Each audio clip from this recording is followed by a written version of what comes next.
right. Definitely come on.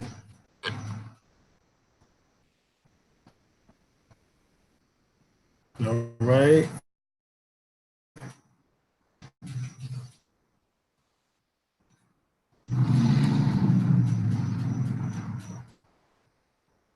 Peace, peace, peace.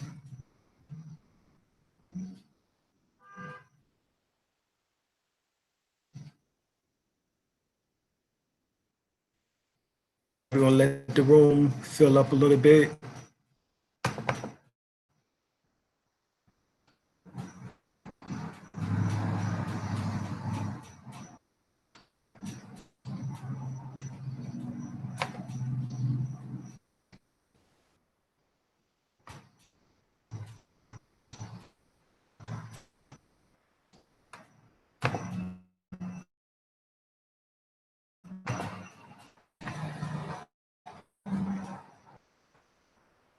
There's a delay in the video, so um seems like we're gonna be tested tonight. But yo, go and tell your friends, family members, associates, and all, we get ready to go. Get ready to do the thing. So come on.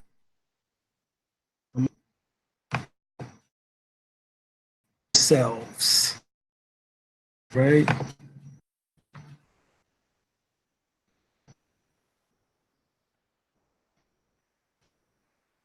And of course, if you have any questions, of course, wait till the end and we'll try to get to your question and answers.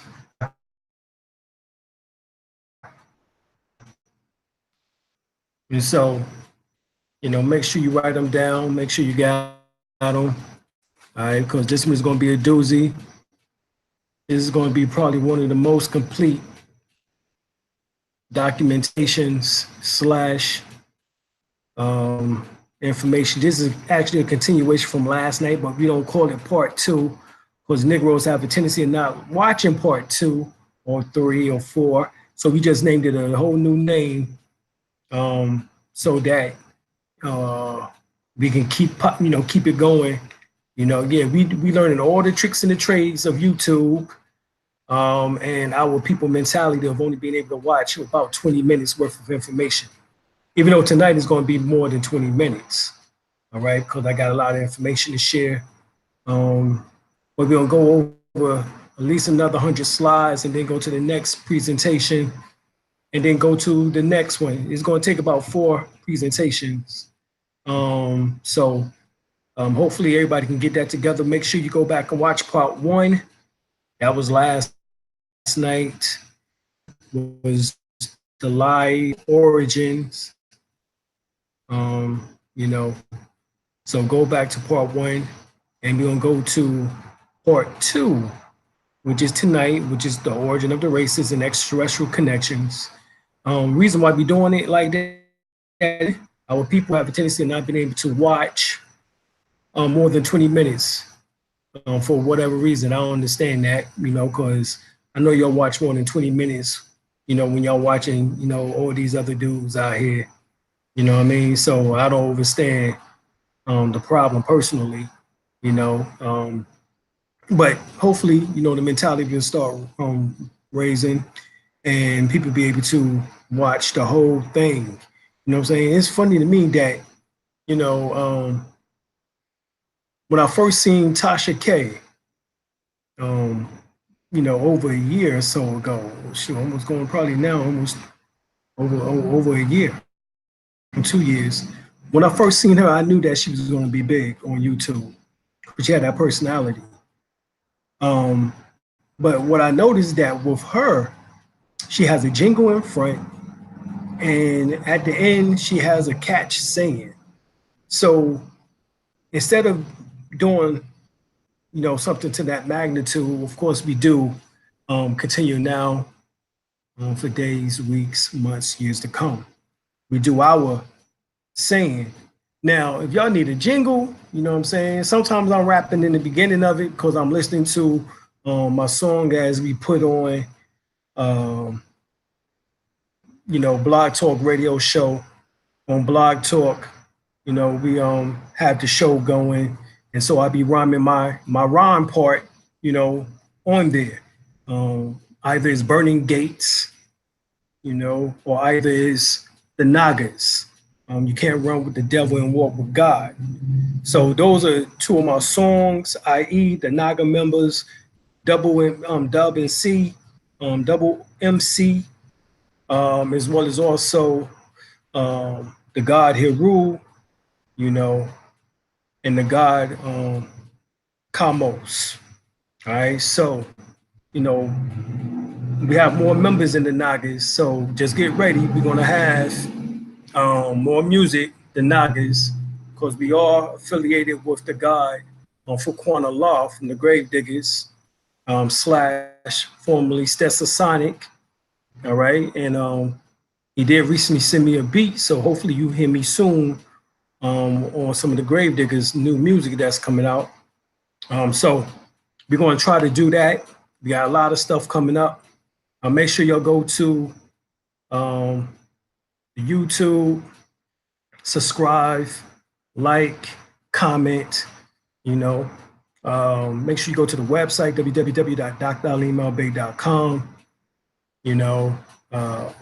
Hit me up on Twitter, hit me up on Instagram, hit me up on Facebook, hell, even Black Planet. You know what I mean? If you need to, I still got an old account on MySpace. Wherever, whatever it is, any social media, hit me up. We can get into some discussions and talk about some things, whatever the case is. All right. We got our event coming up September the 21st, 22nd, and 23rd. That go to our YouTube page. Our last video, we got the information on there. Also go to our Facebook page. You'll see the information on there. But best to go to the website.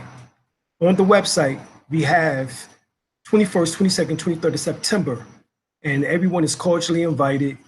We're going to be dealing with high science, magic, all right? We're going to be dealing with the occult, esoteric information, metaphysics, science of healing, herbology, iridology, qigong, tai chi, reiki, pranic healing, acupressure, reflexology. We'll be dealing with everything. So you need to come on out and support a God, you know what I'm saying? Because that's been some of the problems too. We've been putting out all this, and people still don't get this yet. They think this is a competition or debate between, so-called scholars and historians. Now, we're not even playing that game. We're giving you the information so you can go back and do your own research. This is for self-approval. All right, so make sure you check that out, and we're gonna go to the share screen and get it popping. All right.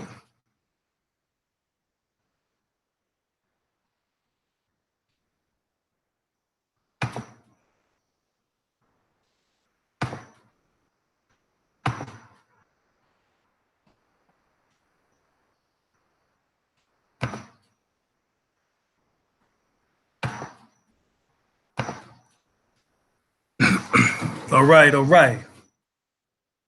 So let's get it popping, as we were saying. So here it is. You got college professor, and he claims that black people are the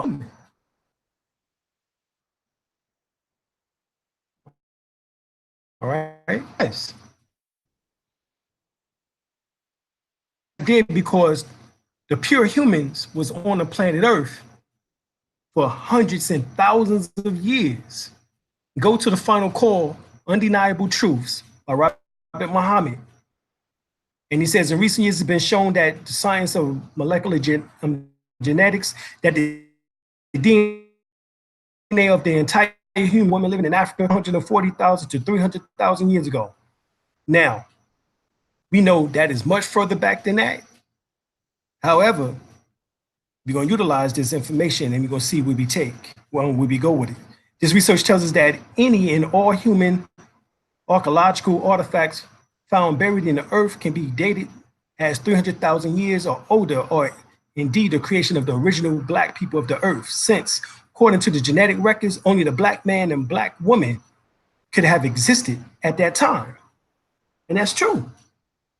But because as we've seen, we went over an article from the Final Call in which that went into the same information I went into about the 2.8 billion years and beyond that Honorable Elijah Muhammad spoke of. All races was born from the black race.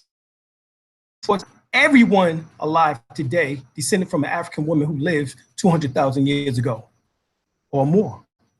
Based on the evidence of recent findings, modern and white science has officially declared that all of the present humanity came from one race, the black race, the oldest race. Throughout the world, prominent magazines have done front page articles on the most incredible finds of all time. Scientists have unearthed the ancient bones of a black African pygmy woman who is indisputably the mother of all humanity. They nicknamed her Eve, our common ancestor, a woman who lived 200,000 years ago and left resilient genes that are carried by all of the mankind, reported the best-selling issue ever of Newsweek magazine, 1/11/1988, which depicts a black Adam and Eve on its cover, headlining it, The Search for Adam and Eve. Science magazine 9/11/87 states that the overwhelming evidence shows that Africa was the cradle of modern human. The story the molecular biologist seems to be telling is that the modern humans evolved in Africa about 200,000 years ago. The National Geographic October 1988 reports of new evidence of an African origin for modern humans. So this all correlates to the Out of Africa theory, all right? Which I have no problem with that, because we have found the oldest relics, as we will show, coming from out of Africa, South Africa in particular, all right? And we know that the Bantu people, which has who they're talking about here, that are the perfect, pure humans, right? They are the ones in which that does not have Neanderthal or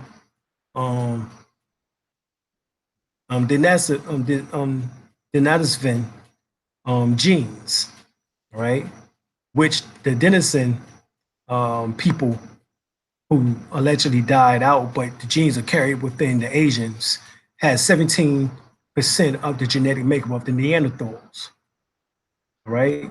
So the Europeans have 2 to 10% Neanderthal genes, and the Asians have 4, or it has, 4 to, the Europeans have 4 to 10% Neanderthal genes, and the Asians have 2 to 8% Neanderthal genes, and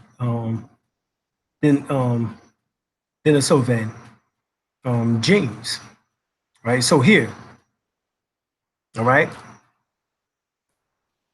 Europeans are not a primary race, but hybrids between Africans and Asians, according to modern DNA research.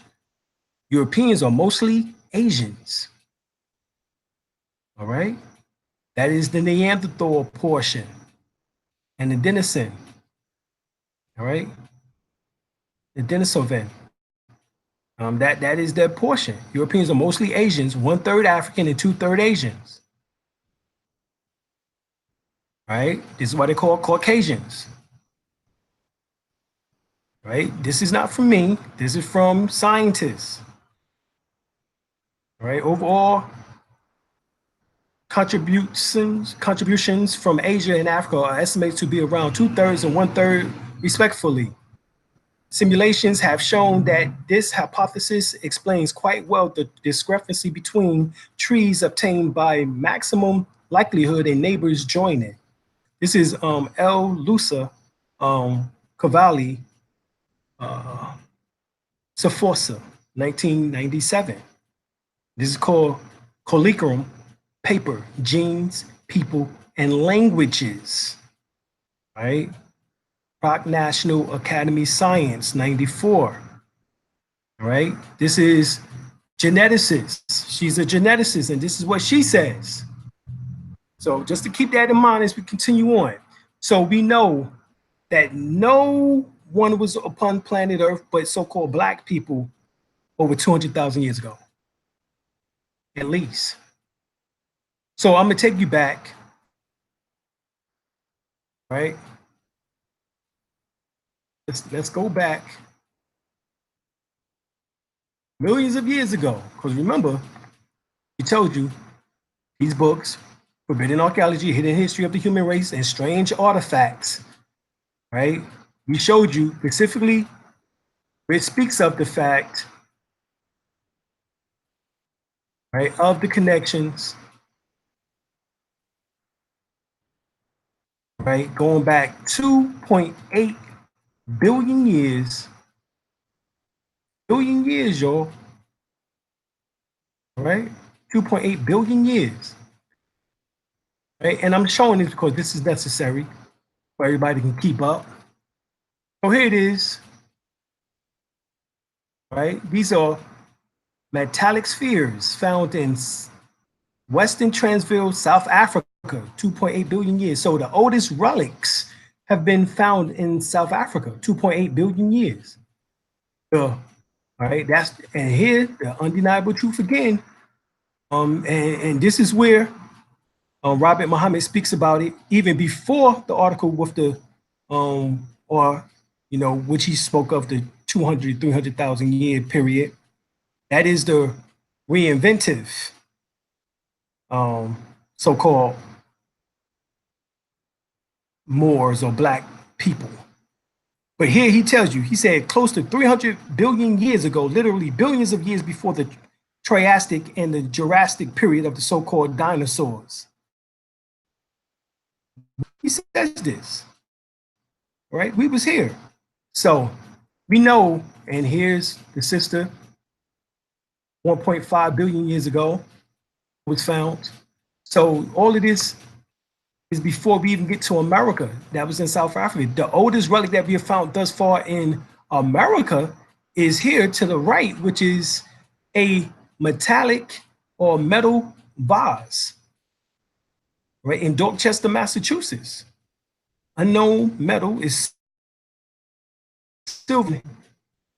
It says it was unknown metal, beautifully inlaid with pure silver, portraying six figures of a quid and a vine or was blown out of large 600 million year old Precambrian rock at Meeting Hill House Hill, Dorchester, Massachusetts, reported in the Scientific American Magazine, Volume 7, page 298, June 5th, 1852, which stated that the carving or carving and inlaying are cleverly and exquisitely done. As you can see here, it is exquisitely done.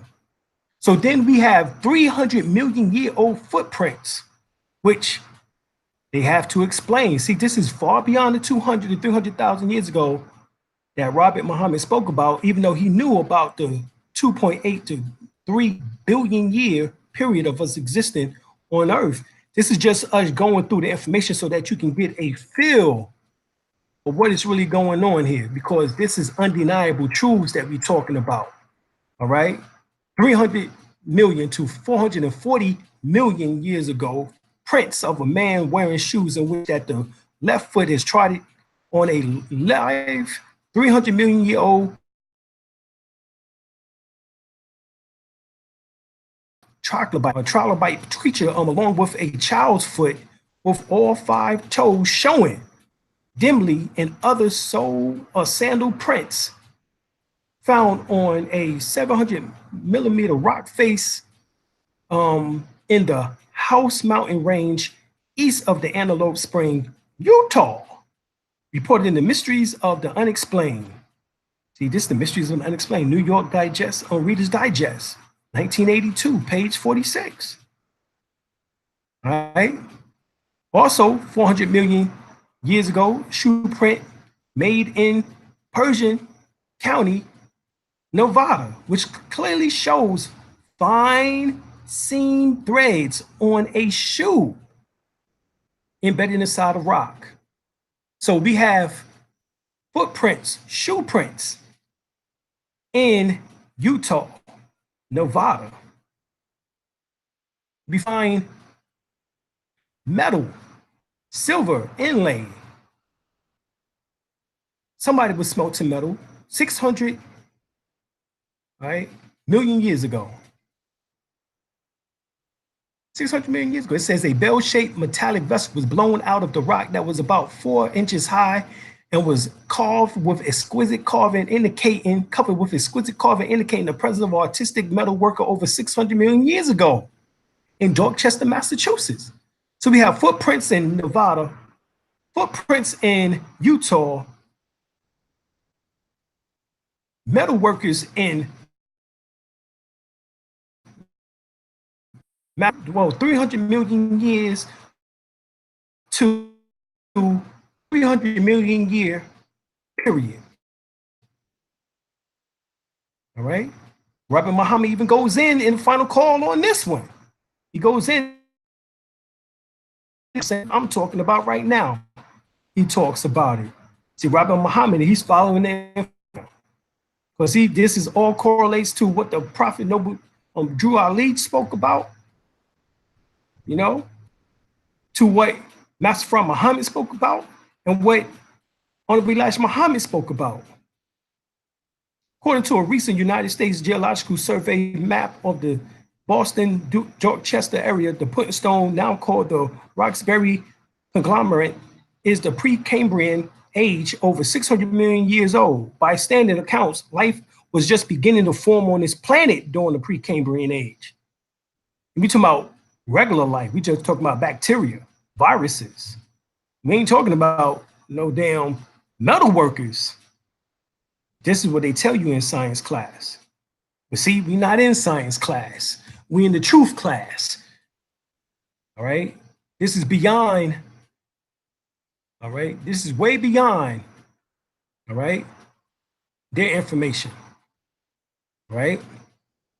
In fact, the track goes back even further. So we're talking about between 300 to 400 million years. Well, some estimated that it even went back to 600 million years. So here, in 1948, William J. Miser and his family and friends was hunting fossils at Antelope Springs, 43 miles from Delta, Utah. They was breaking open rocks and found many fossils, which dates to 600 to 280 million. All right. When one 2-inch thick slab was broken open, what appears to be a sandal footprint was discovered with 2 trilobites fossils in the step. Other imprints appear to be human tracks. Have also been found in the same area, but without the trilobites smoking gun. Dr. Clifford Burdick investigated the area and found other prints as well as the barefoot imprint of a child's foot complete with toes. The Miser's prints is located at the Creation Evidence Museum. See, this is where they put this type of stuff at, is in museums. Here we have a raised leather-like shape found inside a block of marble from a quarry near Philadelphia, Pennsylvania. Right, this is 1978, page 657, American Journal of Science, 1831, volume 19, page 361. The block of marble came from a depth of 60 to 70 feet in strata dated 500 to 600 million years old. This is on page 797 in Forbidden Archaeology. Now, see, Baba Ishaka Musa Berashengo, he once said in a lecture, as I knew the brother, he said in the lecture that on the 200,000-year-old African history that he's presented, he said we really will have blow our minds and our brain circuits that if he went and presented the 100-million-year-old history. He's not here to do that, so I'm gonna allow the spirit of Berashengo to move through me if I can get this information out to you All right. And we're not just talking about the 400 million-year-old history, as I just showed you, but I also showed you 600 million-year-old history, as well as also 2.8 billion-year-old history proven. Here's a 400 million-year-old hammer, according to studies of metallurgical metallurgical Institute of Columbia. The inside handle underwent the process of carbonization. The head of the hammer was built with an iron purity only achieved with modern day technology. But this was 400 million years ago. According to analysis, the head of the hammer consists of 97 pure iron, 2% chlorine, and 1% sulfur. All right. In 1936 or 34, according to some accounts, Max Haynes and his wife Emma was on walk when they noticed a rock with wood protruded from its core. They decided to take the oddity home and later crack it open with a hammer and a chisel. Ironically, what they found within seemed to have been an archaic hammer of sorts. They turned it over to a team of archaeologists who checked it, and it turned out that the rock encasing the hammer was dated to the Ordovician more than 400 million years ago. All right. Here we have the Kentucky print, and the strata in which that these prints are found are dated to 354 to 290 million years ago. And if these are in fact genuine, the human prints that would predate the scientific community accepted date of modern man by many millions of years. But instead of doing that, guess what they say? They come up with a mainstream theory by Charles Gilmore, who's supposed to be a top paleontologist at the Smithsonian Institute in 1940. And Burroughs suggests that the tracks are of a bipedal amphibian. Now, we've seen a goddamn amphibian with 5 toes like a human being. Never. Goddamn liars. All right. While investigating remains of a meteorite outside of Moscow in 1998, Russian scientists discovered with a screw firmly fitted inside. Geologists stated the age of the rock to be 300 to 320 million years old, older than the existence of dinosaurs. Evidence shows that the iron atom of the screw and the silicon atom of the rock had in fact been spread and fused, suggesting the screw is by no means, all right, a recent addition. Here's an iron cup. This coal deposit of the Oklahoma mines are dated at 312 million years old. All right. Here is a handcrafted bell found in a 300 million year old lump of coal. 1944, a 10-year-old boy, Newton Anderson, dropped a lump of coal in his basement and it broke in half and it hit the floor. When he discovered inside defies explanation based upon current scientific orthodoxy, and it says inside the coal was a handcrafted bronze alloy bell with an iron clapper and sculptured handle. With an analysis was carried out, it was discovered that the bell was made from an unusual mix of metals, different from any known modern alloy production, including copper, zinc, tin, arsenic, and the scene from which the lump of coal was must be 300 million years old. A petrified human skull. Another artifact was under of a petrified human cranial broken that was found along with soft organs in Pennsylvania, and again in the Adirondack vein. And it says, according to official geological estimates, the structure of the Adirondack are at minimum of 300 million years old, which means that this man existed on Earth in the Carboniferous period, or possibly even earlier. All right. Here's another footprint, once again with 5 toes. The Zapata track. And what 290 to 248 million years ago, among the tracks was prints of a human foot. Here's the human foot. All right. 300 million years back. Right. Ed Conrad, an amateur archaeologist finds humanoid fossil skulls in coal beds in Pennsylvania, and he also found leg bone fragments. A human skeleton was found in 300 million year old Silurian rock in Franklin County, Missouri. Reported in Ancient Man in Missouri, Scientific American Magazine, September 1880, page 169. So you think you just got here, goddammit, because the Bible told you that a day unto the Lord is 1,000 years. So hence, Adam was made on the sixth day. That's not your creation. I'm showing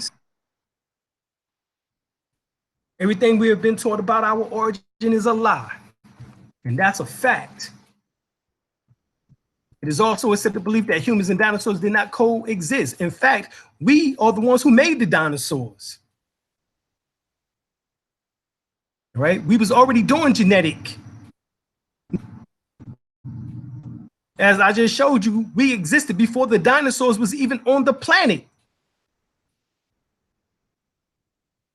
2.8 billion years ago is before the dinosaurs. 600 million years ago was before the dinosaurs. 300 million years ago was before the dinosaurs. God damn it. It is also accepted belief that humans and dinosaurs did not coexist. According to conventional academia, dinosaurs roamed the earth between 65 to 225 million years ago, whereas the earliest upright biped human only appeared about 1.8 million years ago. That's what they told your ass. But I've proven within 15, 20 minutes, that's a goddamn lie.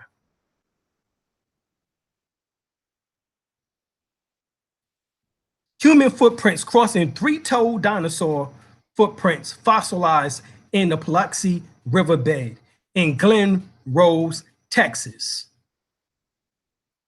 St. Louis, Missouri, footprints in Permian rock 200 million years ago.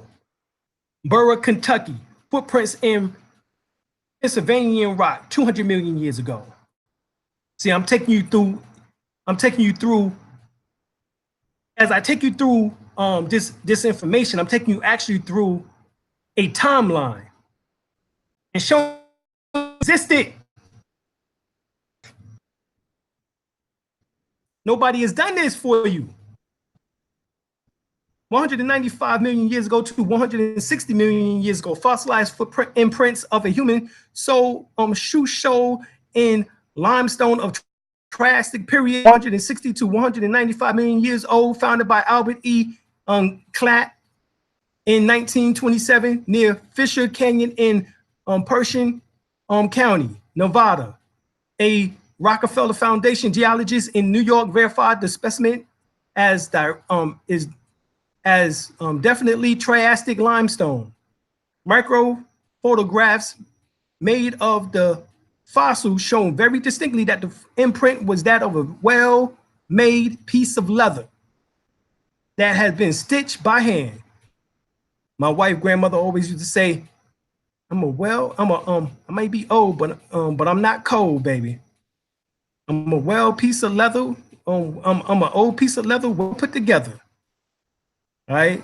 So at one place, the thread, which was smaller than that used by shoemakers today, was seen to be double stitched. We was rocking the alligators. That's why we was during that time it was called the dinosaurus shoes. That's why we was following the dinosaurs. That was going to be our shoes. See, that was just like the alligator. See, we rocked the alligators then. All right. So in 1930, Roland T. Byrd, field explorer for the American Museum, reported 15 to 20-inch long, clearly defined human footprints with dinosaur tracks. The human footprints ran next to, under, and over dinosaur footprints. A professor in medicine from the University of Illinois examined the tracks and was convinced that they were genuine. The strides between the human footprints are perfect.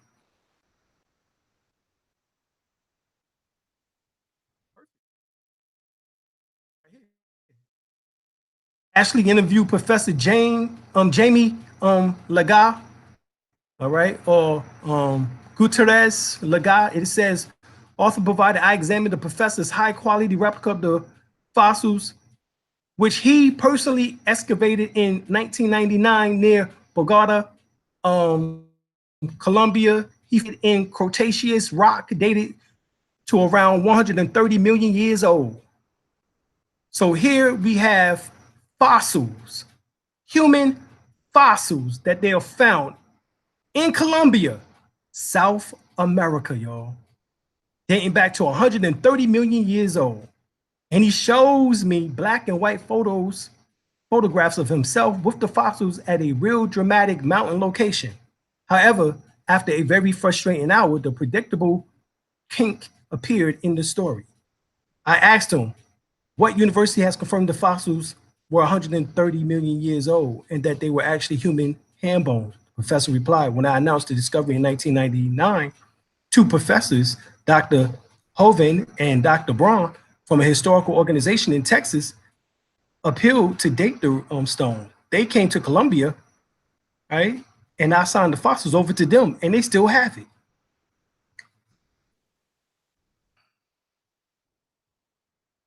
Right? So findings of scientists uncovering dinosaur tracks and unrelated human prints have been verified by similar human dinosaur prints connections in Australia and Turkmenia.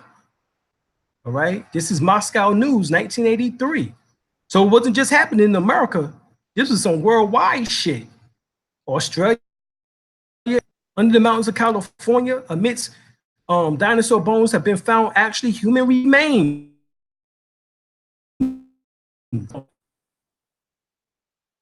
And amidst dinosaur bones. Famous among these is the Calaveras skull found beneath volcanic rocks at a depth of 132 feet. All right. This is from American Journal of Science, 1866. See, this is stuff. See, these magazines from the 1800s told you all of this information. This is why the book Forbidden Archaeology is so important, and Human History of the Hidden History of the Human Race is so important by Michael Cremo and Richard L. Thompson. Richard L. Thompson is an actual professor, a doctor. All right. So this is why it was very hard for other doctors, in the field of paleontology, archaeology, anthropology, to even try to compete with them as far as debating these subjects. Because I killed them myself, right, with my doctorate of metaphysics. Because this is how we should be doing classes, showing the proof and simply doing timelines to verify this information. This is what we should be doing. All right. Here we have a fossilized human finger. Another similar artifacts that seem just should not exist in the fossilized human finger. The fossil, known simply as DM93-083, dates from a Cretaceous period of about 100 to 110 million years ago. X-rays of the specimen have also been shown. Less dense areas within the finger reveals the presence of marrow within the bone, shown in the slide by the darker area. Okay. Did it with a CAT scan of a human fossilized finger showing dark areas of the interior bones and bone marrow along the tendons. All right, here it is. All right. And human handprint. They have also have the amazing and thoroughly impossible fossilized handprint, which corresponds perfectly to an actual human hand, which was found in limestone in Glen Rose. All right, this is Texas again now. The fossil shows a considerable amount of detail, even the prints of thumbnails. All right. Do you really realize how long it takes for something to fossilize? This fossil quite simply should not exist because the limestone in which this handprint was found has been designated to be from the Middle Cretaceous period, which dates around 110 million years old. Human hands in a 110-year-old fossilized rock of limestone. You getting this? 75 million years ago, right? Right? was some other things taking place,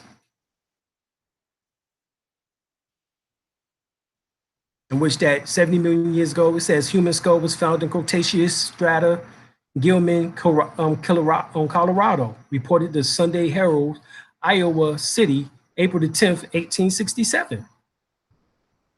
70-million-year-old fossilized human second lower molar tooth found in 70-year-old,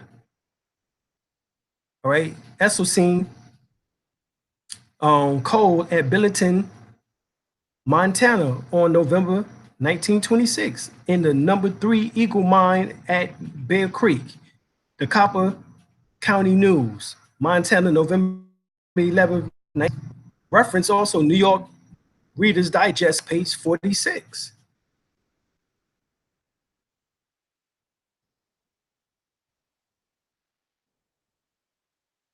All right. Now, you might think, well, what happened to the life? Well, what happened is that there's always destruction, but there are always a few that survive and carry on the life principle. In this case, let's look at here. Xenu, or the nuking of the earth. This is Scientology. It says radioactive dust still in geologic stratus in the area of American Southwest deserts, African deserts, and Gobi deserts. Geologists can't explain the fused green glass that has been found in the sites, all right, at Perilets in Gabon, the Euphrates Valley, the Sahara Desert, the Gobi Desert, Iraq, the Mojave Desert, Scotland, the Old and Middle Kingdom of Egypt, South Central Turkey. For the same time period, this is 75 million years ago now, scientists have found a number of uranium deposits that appears to have been mined and depleted in antiquity. When the research city of Mohenjo-daro in Pakistan was excavated by archaeologists in the late century, they found skeletons just laying in the street, some of them holding hands, as if some great doom had suddenly overtook them. These skeletons are among the most radioactive ever found, on a par with those found in Hiroshima and Nagasaki, and that was recent, 1955. Which was doing ethnic cleansing, because Nagasaki was actually us. We was the Nagas city. We was the inner city of the Nagas, the city of the serpents. Ancient cities with bricks and stone walls had literally been verified. That explanation for the verification for forts and cities, except for, well, check this out now, for an atomic blast. All right. The Lopnor Desert in western China is known to be a center of a great UF mystery, or cantor of the great US mystery. It says scientists drilled down in an excavation near Babylon in Iraq and found various stratas containing evidence of different civilizations. They eventually stopped when they had hit a solid wall of glass, like sand had been fused together by a nuclear blast. Right? So, right? So right here, we know that Dr. Clayton Zawadi Bell said that Africans are the only pure humans.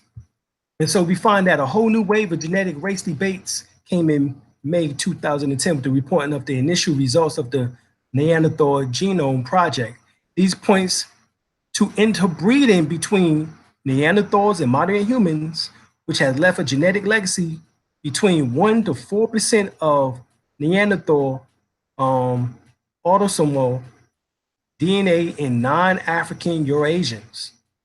Blogger Lee John Barnes on far right-wing website 21st century British nationalism sees on this proclaimed new race theory.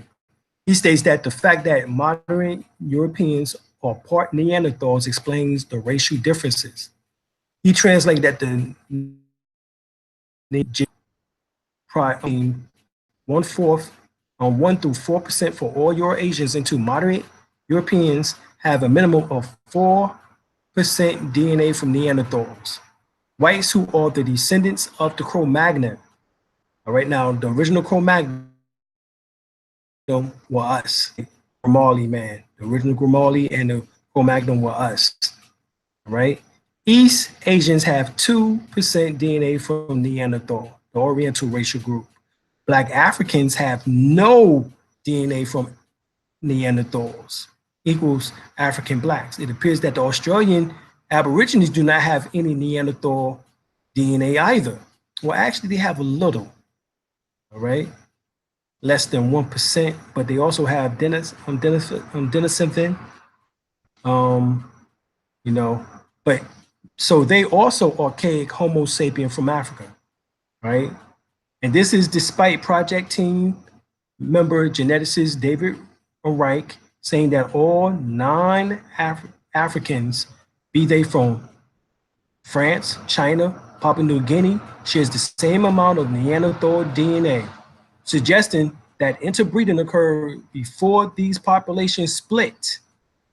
Genetic evidence also suggests that the Australian Aborigines descended from the first modern humans who left and migrated from Africa. All right. So here's an article, all non-African Neanderthals genetic confirmed. This is by Jennifer Vegas, July the 18th, 2011. All right, so is the world of the lemurs, or the turkeys, the old world monkeys, the gibbons, or the bono, the orangutans, the gorillas, the chimpanzees, and then you have the humanids. Right? This is where you have the primate ancestors, and supposedly there's a mislink in here. Right? We'll get to that in a second. But right now, what we're showing you is that we already been on the planet for hundreds and millions, billions of years. Right? In Gods and the Spacemen in the Ancient West by Raymond Drake, he states that the Pygmies, or the Twa, the Anu, part of the Anu people, inhabited Earth for 30 million years. This is what he says in the book. So here we have the Egyptopithecus, all right, which dates back to 33 million years ago. Now, I'm sorry, but that skull does not look like this skull of the Pygmies who already was on Earth 30 million years ago. This is a ape species. And what it says is that what? Probably the best known of the Propliopithecines, believed to be an ancestor of the old world monkeys and hominins, first discovered in Egyptian Fayum Depression, 1906. You have the proconsul between 23 million to 14 million years ago, one of the best represented Maceos in the fossil record. See, they are saying that these are hominoids, but yet we had human beings 30 million years ago walking the planet as the Pygmies. Here they keep showing us these hominoids. What's going on here? And I'm gonna get to what is going on. You have the Shivapithecus years ago from the late Mesozoic era. And so we find that the genetic evidence for the archaic admixture in Africa. The admixture does not come per se from these particular monkey species that they keep showing us. They claiming to be hominoids. Apply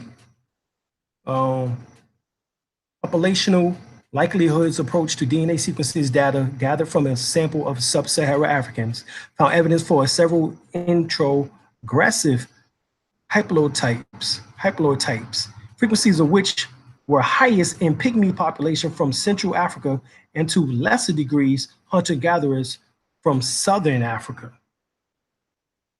Studies of blood groups, antigens, and AK or ACA pygmies. Samples of 320 ACA pygmies were studied for ABO, Reese's, Kell, Duffy kids, NSSS, Lutherans, and Colton blood group antigens. The result shows that the ACA's pygmies has the blood group characteristics of Black people. Of course, but huh? Wow, I mean, they look like Black people to me. Maybe my glasses ain't working too well. But anyway, wow. The result shows that the ACA pygmies have the blood group of R negative haplotypes and a high proportion of U negative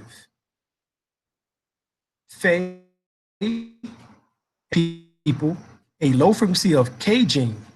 All these results confirms that African pygmies can be considered as a very ancient population from Africa and probably have a common origin with African people.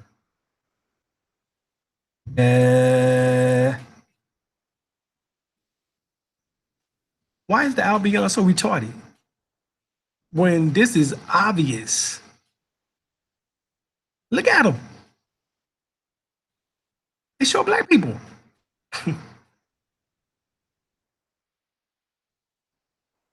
So-called Black. They show it. Because it is from some of the people that never went out of Africa. It is a blood group that are mainly found in the people from Africa or in few African Americans.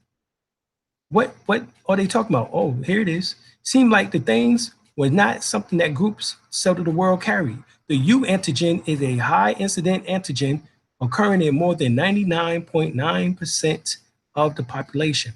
The U was originally short for universal. Through this, it is not the case. U negative RBCs can be found in people of African descent. This mutation in red blood surface structure also makes the RBCs S negative and S negative. Anti-Us have been associated with both hemolytic transfusions reactions and hemolytic disease of the newborn. U negative is a specific blood type found in 1 out of 250 African Americans. Most Black Americans and all white Americans have one of the most familiar types, which is AB, or O. When you consider that Black people comprises 12 to 13% of the population of the United States, one of every 2,100 Americans have this rare blood type. For example, the U negative blood type only in Black people. The U negative blood type occurs only in Black people. And so hence the reason why they had to go on to admit that pygmies were Black people. Because in some of the ancient books, well, some of the older books, 1800s, early 1900 books try to say that the pygmies were white. So here they had to admit that in P.H. Roger and D. Solomon, J. Ruffy and C. Solomon, C.H. Solomon, they had to admit this in this report. All right. Why? Because they had high frequency of this high proportion of U negative bloods. So O negative blood is a mutation from the U negative blood. You get it? So when they say that AB, and O blood type only existed 300,000 up to 200 to 300,000 years ago, they don't talk about the U blood type that existed, as we just seen, at least 30 million years ago, as well as there's other blood types that existed before that. See, this is the confusion. You listen to these Albions who had this mutated O negative blood type, and they trying to say that they are extraterrestrial. Bullshit. Once again, for example, the U negative blood type said Dr. W. Lawrence Marsh Senior Vice President of the Center. No white persons have ever been found to have U negative. No white person have ever been found to have U negative. It's like any other, but it doesn't occur very much. And if you need U negative for any person, then you have got to have Black donors. And so the problem for us is to identify Black donors. It makes no sense to screen 100,000 whites for U negative when no U negative white person has ever been found. Conversely, only whites have the blood types Val negative and Land negative. Dr. Marsh say these having a blood type that exists only in a remote village or in one family. See, it's also very important to know the race and ethnicity background of the blood donors and candidates for a blood transfusion. The blood center physicians and blood bank technicians may always be alert to special blood types. Your blood type is inherited just like the color of your eyes and hair. Many blood types, therefore, are found only in specific racial and ethnic groups. For example, this here is a very few of most common blood types in the most often seen rare ethnic category: African American, Blacks, U negative, and Duffy negative. American Indians and Alaskan native peoples, which is Eskimos, RZ. Pacific Islanders peoples and Asians, JK. AB. Hispanics, D or B negative. Russian Jews, dark, A negative. Whites, KP, B negative. All right, so we see that U negative blood type goes back at least 30 million years, all right, to the pygmies, the Aka pygmies, all right? Now that's 30 million years. Now, guess what?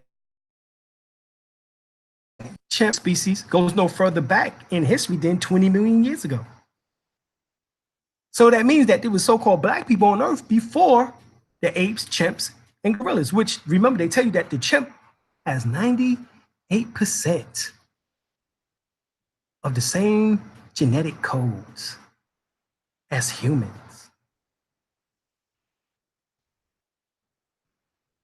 From here, these little men spread it all over the world, north, east, south, and west, until not only Africa, but Europe, Asia, North and South America, and Oceania was populated by them. Them who? He was the first, the little red man out of the earth, from the pygmies. Evolution continued progressively in the following order. Then you have the Bushmen. All right, so from the pygmies first, according to the origin and evolution of primitive man by Albert Churchward. Pygmies were first people on the planet. So at least we know at least 30 million years ago, before the chimp, ape, right, boy, at least before the ape, right? 20 million years ago, before. Well. Then in the following order, you have the Bushmen, the Masaba, Negro, the now Negro Maasai, which is Kenyans, and then you have the Mongoloids, then the so-called Aryanists, in other words, the Europeans. So yes, the Bushmen dates back, but not more than the Pygmies. We'll get to that. The first men were the little pygmies. His descendants are still found in many different parts of the world, in South America, China, Malay, New Guinea, and probably other places, but the majority are still living in Africa, where his original home was and is around and near the Great Lakes of the head of the Nile. This is where they claim that they found Lucy. Get the book, The Origin and Evolution of the Freemasonry Connection with the Origin and the Evolution of the Human Race by 30-degree Mason, I might add. He says this first man was the little pygmy.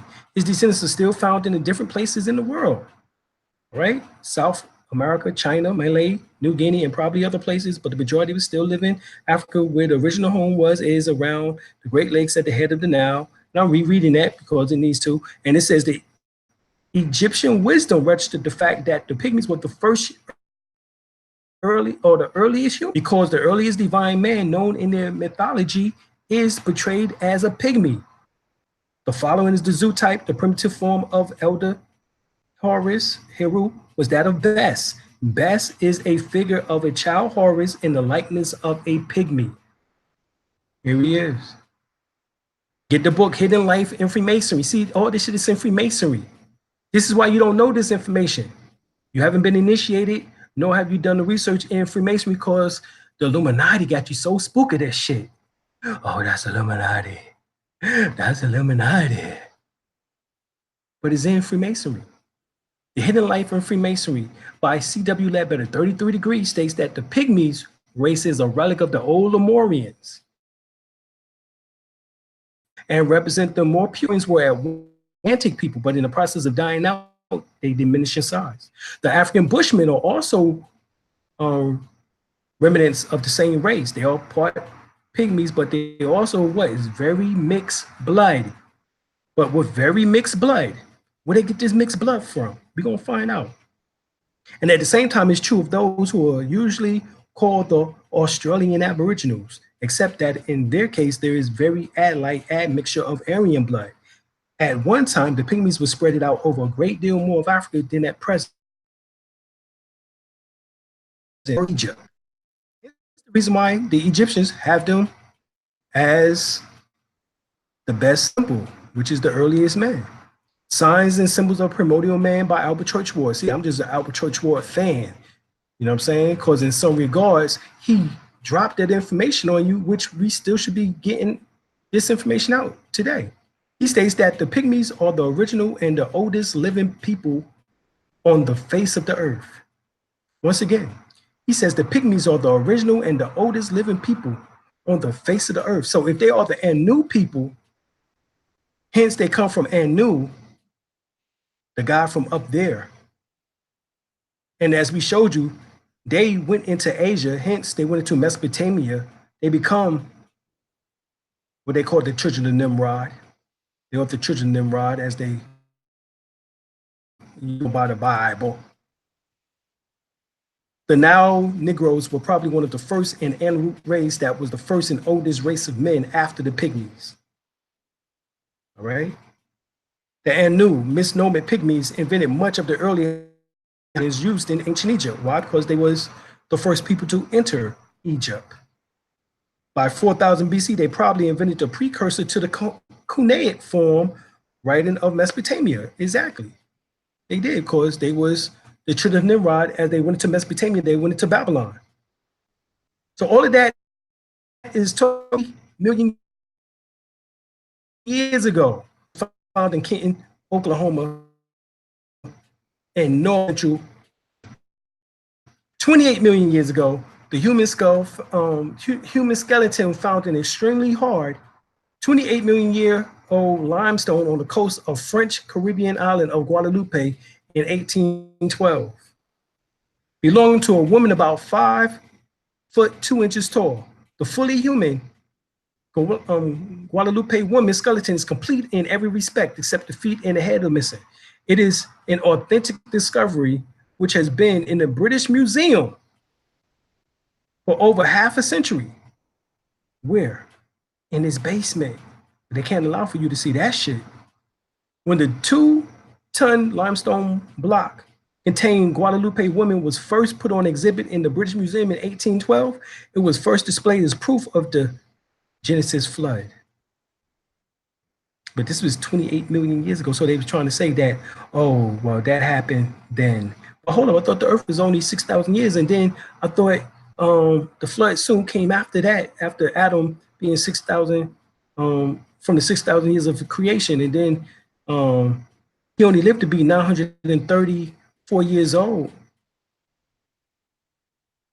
And then the flood came with Noah. So that still means that it would only have been maybe 5,100 years oh, excuse me,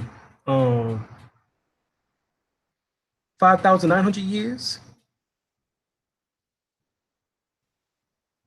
Well, no, 5,000 years. When allegedly that the flood story, just Genesis flood, supposedly taking place that wiped out everybody. But this is in 28 million. In 1981, however, the exhibit was quietly taken down to the basement and remained there to this day.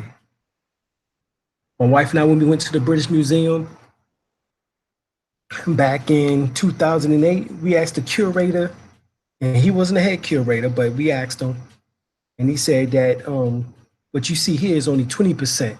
The other 80% is underneath in the basement. That's what he told us. And we asked, could we go down there and see it? He said, you know, the problem was is that the head curator was not there. So we would have got a chance to go and see this, but this is the information which has been let out. So here, 20 million years ago, recent epoch of geologies begins, ice age ends, and human beings spread to all parts of the world. This is 20 million years ago, but yet they claim that you just got here in human form, in this present Homo sapiens sapien form, 200,000 years ago. But here we talking about 20 million years, 28 million years, 40 million years, 100 million years, 300 million years, 400 million years, 600 million years, 2.8 billion years. You getting this? So, Dr. Javar Karibra discovered about 40,000 stone tablets called the Ica stone near Oku Cartel's advanced science in the Peruvian desert. All right. Shows details and complex ideas of astronomy, step-by-step heart and kidney transplants. Wow. C-section surgeries, y'all. Genetic disorders and more.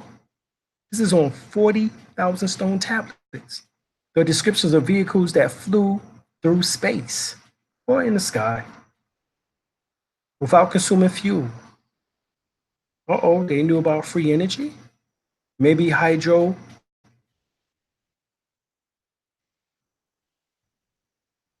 Pictures of men riding dinosaurs. Depictions of lions drawn in Nazca. They also described the excavation of a large-headed small statue race to a planet of which now would be called the Pleiades star constellation or cluster. The Peruvian state of Ica and city of Ica is only 100 miles from the city of Nazca.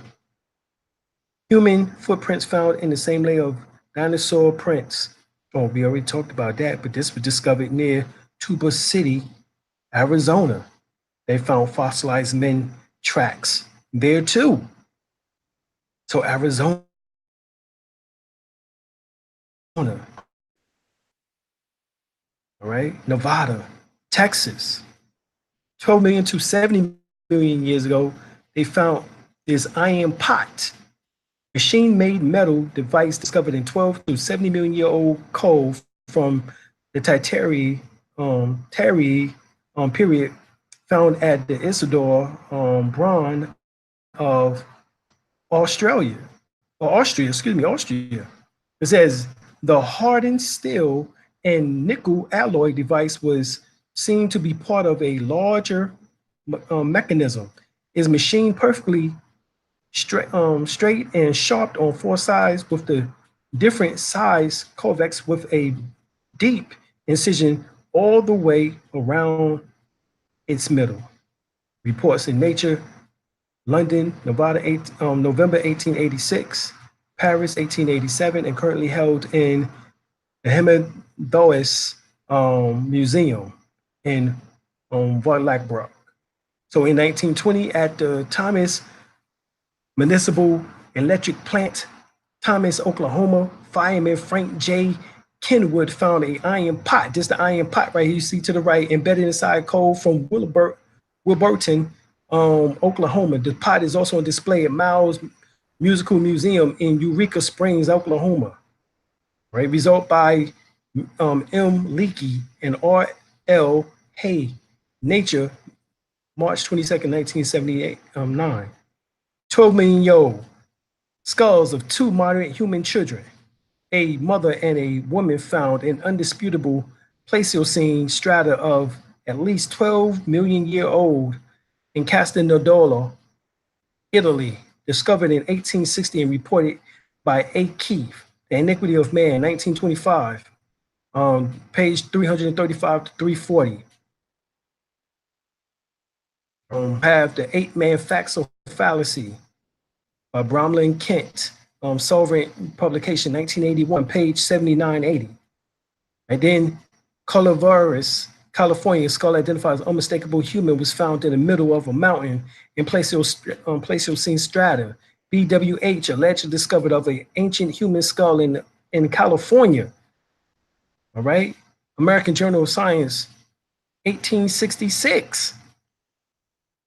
Fisher Canyon, Nevada, a shoe print with clear traces of strong thread in coal seam, 12 million years old. Gosh, could the discovery of a 9.7 million year old tooth rewrite history? This is the tooth that they're talking about. All right.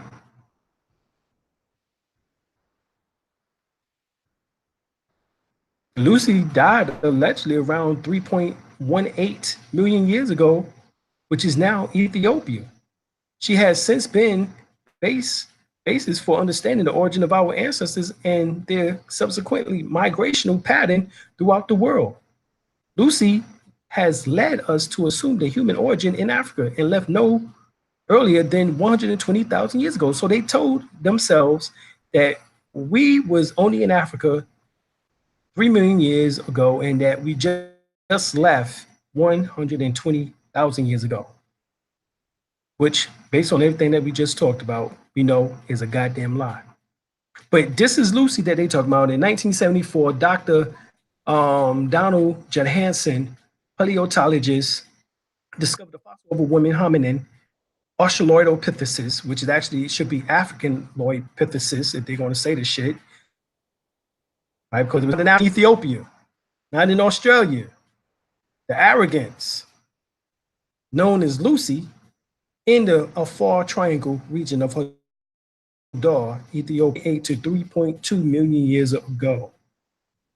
So 3 million years ago, we find Lucy, 40% complete Australopithecus afrensis, skeleton discovered in 1974, right?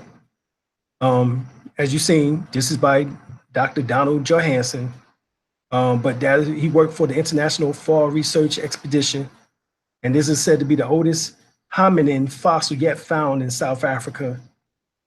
All right, hominin origin and evolution in actually is East Africa. All right, but this is what they found, and then you have, of course, you have 2.4 million years ago, you have the Homo habilis, and then 2 million years ago, you have the Homo erectus. All right, excuse me, you know what I'm saying? So this is what they claiming, but yet 1.7 or 175,000 years ago, there was now these are ape species that they keep talking about, ape-like men, ape-like people, women, in which that they keep talking about, that they keep finding, which has no, and they have basic knowledge. They have this information here, this type of knowledge, in which that we find on a actual bridge, a man-made bridge found 1.7 million years ago. Washington, NASA shuttle has imaged a mysterious ancient bridge between India and Sri Lanka, as mentioned in the Ramayana. The evidence, say expert, matter of factly is the digital image collection. The recent discovery bridge currently named Adams Bridge, coal chain of shoal 30 kilometers long in the Black Strait between India and Sri Lanka remains a mystery behind it. The nature and composition really reveals that it is man-made. Legends or well as archaeological studies reveals that the first signs of human inhabitation in Sri Lanka dates back to the primitive age about 1.75 million years ago. And the bridge age is almost equivalent. All right, now understand everything I'm telling you is all before the European even got on the planet Earth. Right? So this is Dr. Ben's book, Mother of Western Civilization by Dr. Yusuf Ben Yakinen. And me and mother was talking about this, and we were talking about that the Charles Darwin's theory that we came from monkeys, or as they would say, we share a common ancestor with primates. That's what they're saying now. So Dr. Ben speaks about all of this in here and all these particular discoveries, all right? And it says here, man's intermediary link to an ape-like ancestor, all right? Ape-like ancestor. And this is what he's saying now. At this conjunction, it must be noted that Sir Charles Darwin had used the term ape-like ancestors and not an ape, as so many of his religious detractors have stated since his proclamation. The confusion, as well as the prosecution of all paleontologists and their associates by members of the clergy or their three faith labeled Western religions, Judaism, Christianity, and Islam, continues to this very day. However, the collection of human fossils accumulation beyond imagination. A few are chronologically listed as follows according to their dates of discovery. This is a partial chronology of fossil finds according to the dates. 1864, a fossil-headed head was discovered and displayed before the British Museum Associate. It was also identical with that of the Neanderthal, yet it was discovered in England. 1866, at the Norlet, not very far from the city of Liege in Belgium, a lower jaw of much more ancient primitive appearances than Neanderthal was discovered in the excavated cave. 1866, in a cave at Spy, very near to Namur, two Belgian geologists, Deprot and Lohis, discovered the skeleton remains of three men. Two of these skulls were almost intact, including some of their limb bones. The human remains were also mixed. All right. So, a partial chronicle listing, a chronicle listing dated to fossils. You all right? And as you see, Dr. Ben has 1 through 30. He goes to at least 30 of them. You have the Paranthropus frosty. This is Egypt, 1910, unearthed by Max Scherlester, African ape of more than 35 million years. An African ape, y'all. All right. Plethyssus, Hexachilil. It says Egypt, 1910, unearthed by Max Scherlester. And it says an African ape found at Fayoum bigger than the Paranthropus fossils and related. You have the Homo capricis, which is called the basket man, right? And this is from South Africa, which is called originally Monomotapa, right? Monomotapa. This is 1913. That was the original name of South Africa. Oladuwe skull unearthed in Tanzania, Tanganyika, East Africa, 1914. You have the Homo Zambian incisius, which is unearthed, basically what is renamed, misnomer, or renamed Rhodesian, Rhodesius, unearthed in Zambia, East Africa, all right, in 1921. You have the Africanopithecine, which is misnamed Australopithecine africanus, all right, which is unearthed in Botswana, Mononopotapa, which is South Africa, 1924. All right, and you have all of these. Now you have the Wiley's Capj skull or skeletons unearthed in Kenya, East Africa, 1927. So all of these are the ones in which that Dr. Ben got a chance to hear about during the time of the writing of his book, Africa, the Mother of Western Civilization, right?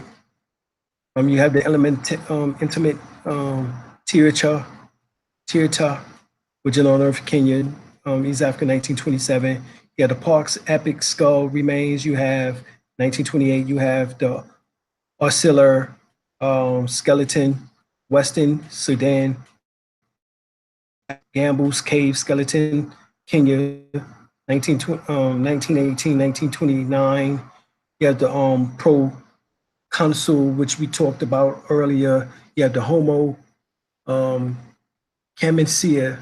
1932. You have the Kanjura skull, 1932. You have the Homo shell mound skull, Kenya, 1932. You had the Rapa skull, Morocco, 1933. You have the African Anthropus in Tanzania, Tanzania, 1936. You had the African Lopithecus, Zulu Lensius, which is unearthed in the Zulu Nation in South Africa, 1936.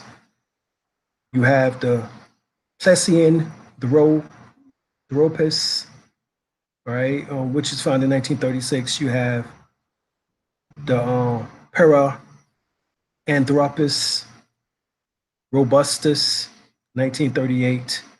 All right, you have the Tanger skull fragments, 1939. You have the Magnatheropus, 48. You have the Paratheropus, 1948. You have the Telantheropus, 1949. You have the Atlantantheropus, 1955, 1956. You have the Injatheropus, all right. You have the pre-Zangeropus, Anthropus.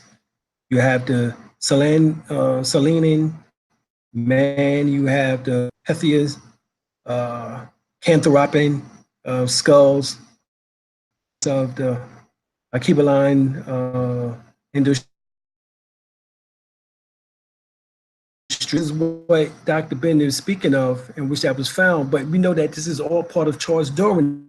And Darwin, right? He states the origin of species was the origin of species by means of the natural selection of preservation of favored race and struggles for life. See, don't never tell you that part. Preservation of favored races in the struggle of life. And this is what he says. Never consider the less civilized races to be authentically human. Well, guess what? The only real human are those so-called less civilized races that he speaks of. While he himself is a hybrid and has 4 to 10% Neanderthal, which is an ape-like man species. How did we get these apes upon this planet? I'm gonna show you. Theories on prehistory and early man consistently changes as new evidence comes to light. This is Louis B. Leakey, who leaked it out in the 1950s that the original men were the black man. British paleontologists. Right, this is the Australoid Pithecus afrensis, all right, displayed at the Museum of Man in San Diego, California. Also Lucy skeleton reconstruction in the center here and all of that. This is what it looks like. This is likely the Australopithecus, which is actually the African Pithecus, as Dr. Ben called it, likely was the ancient ancestor of the chimpanzees. While the para or the Anthroid, Anthropoid, likely that, right? Keep this in mind. The osses and the Anthropus, right? Chimpanzee, gorilla, right? There was a mix in between them in which that produced, all right, what we now refer to as, quote unquote, the orangutan. But we'll get to that in a second. The monkey species dated back no further than 40 million years ago, coming from the species in which that we was going to show and talk about, in which that was dealing with the lemurs. The first true primates evolved by 55 million years ago or a bit earlier, nearing the beginning of the Ecocene age or epoch. The fossils have been found in Europe and Asia. They look differently from the primates today. They are still somewhat squirrel-like in size and appearance, but apparently they grasp hands and feet were also increasing more efficiently to manipulate objects and climbing trees. All right, so among the new primate species, so the primate species came from a squirrel, squirrel-like in size and appearance. Who did that shit? Well, remember I showed you that the gods, the elder gods, was already on planet Earth before the dinosaurs. So hence the dinosaurs had to be made by them. Thus also these primate species had to be made by who? 55 million years ago. I showed you that we was 0.8 billion years ago making shit. So this is what we find out. All right, keep this in mind. We're gonna keep going now. We're gonna get it. So they lived in North America, Europe, Africa, and Asia. All right, these lemurs, as they begin to start referring to them as lemur-like family. Right. So from the lemurs and the lorises, and you have the Tarsiers, and you have the new world monkeys, the old world monkeys, right? The bobono, which is also the gibbons, related there, because the bonos is more so related with the chimpanzee. Actually, that's the good ones. And they have the orangutans, the gorillas, the bonos, and the chimpanzee and the hominids, right? These are the primate ancestors. And they tell you that the lemurs came from a squirrel-like squirrel. So a squirrel, wow, squirrel. Squirrel-like, anyway. Squirrel, maybe squirrely, right? So here, the monkey species date back no further than 40 million years in this form here, what we refer to as a spider monkey. The great apes are humanized monkeys. I'm gonna say that again. The great apes are humanized monkeys. Engineered human DNA into this, which is this black-headed spider monkey from South America, and you'll get and create the tailless humanized chimpanzee or bonobo. Bonono, all right? Which, and the proof of this is the Deloid ape. Spider monkey man didn't have a tail that resembles an orangutan, which roamed in Asia. So this is genetic manipulation that was going on. Reverse engineering. Cross DNA from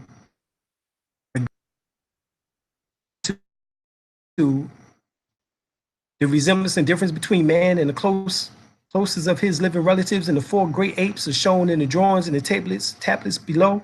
The sketches of the body has been drawn to the scale and has been depicted here with obscured comparison of the contour of the head and the body. The gibbons, the orangutan, chimpanzee, gorilla, man. Even more compelling and defeatable are the immense physical gaps between humans and every other higher primate. Now, not just chimpanzee, because in 1911, then famous British anthropologist Sir Arthur Keith quantized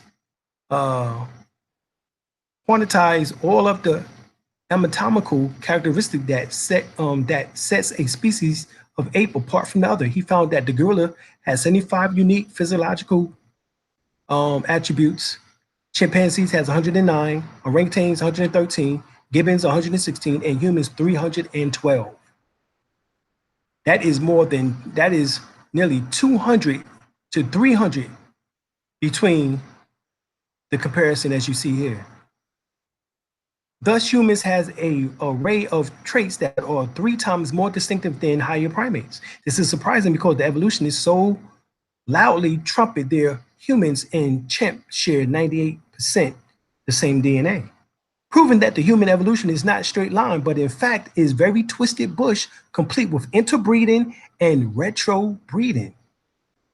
This is how we get the people upon planet Earth. Comparison between human and chimpanzee DNA, December the 23rd, 2010. It says most people are familiar with the claim that humans and chimpanzees have about 99% similarities.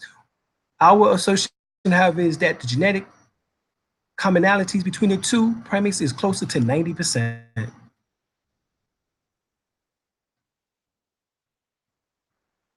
Right? But they keep telling you it's 98 to 99%. They'll say that. Here it is.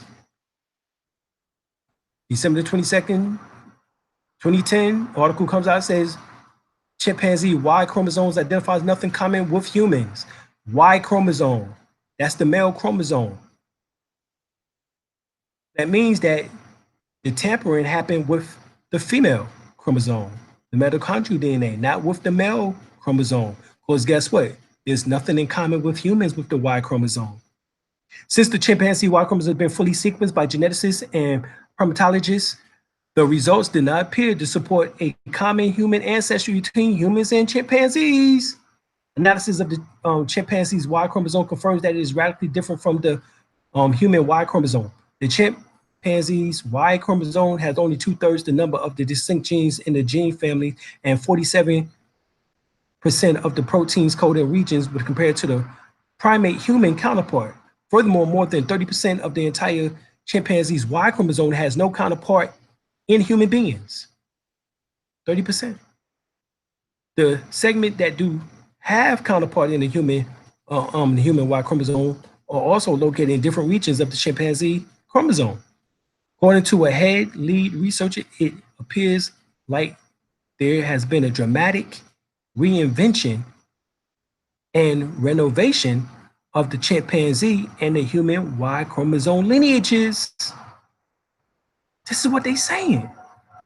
All right, this comes from the New Answer book to by Ken Ham, 3 Views of Creation and Evolution by J.P. Moreland, John Mark Reynolds, The Collapse of Evolution by Scott M. Hughes, and Panorama of Creation by Carl E. Braun, PhD. Why do men believe evolution?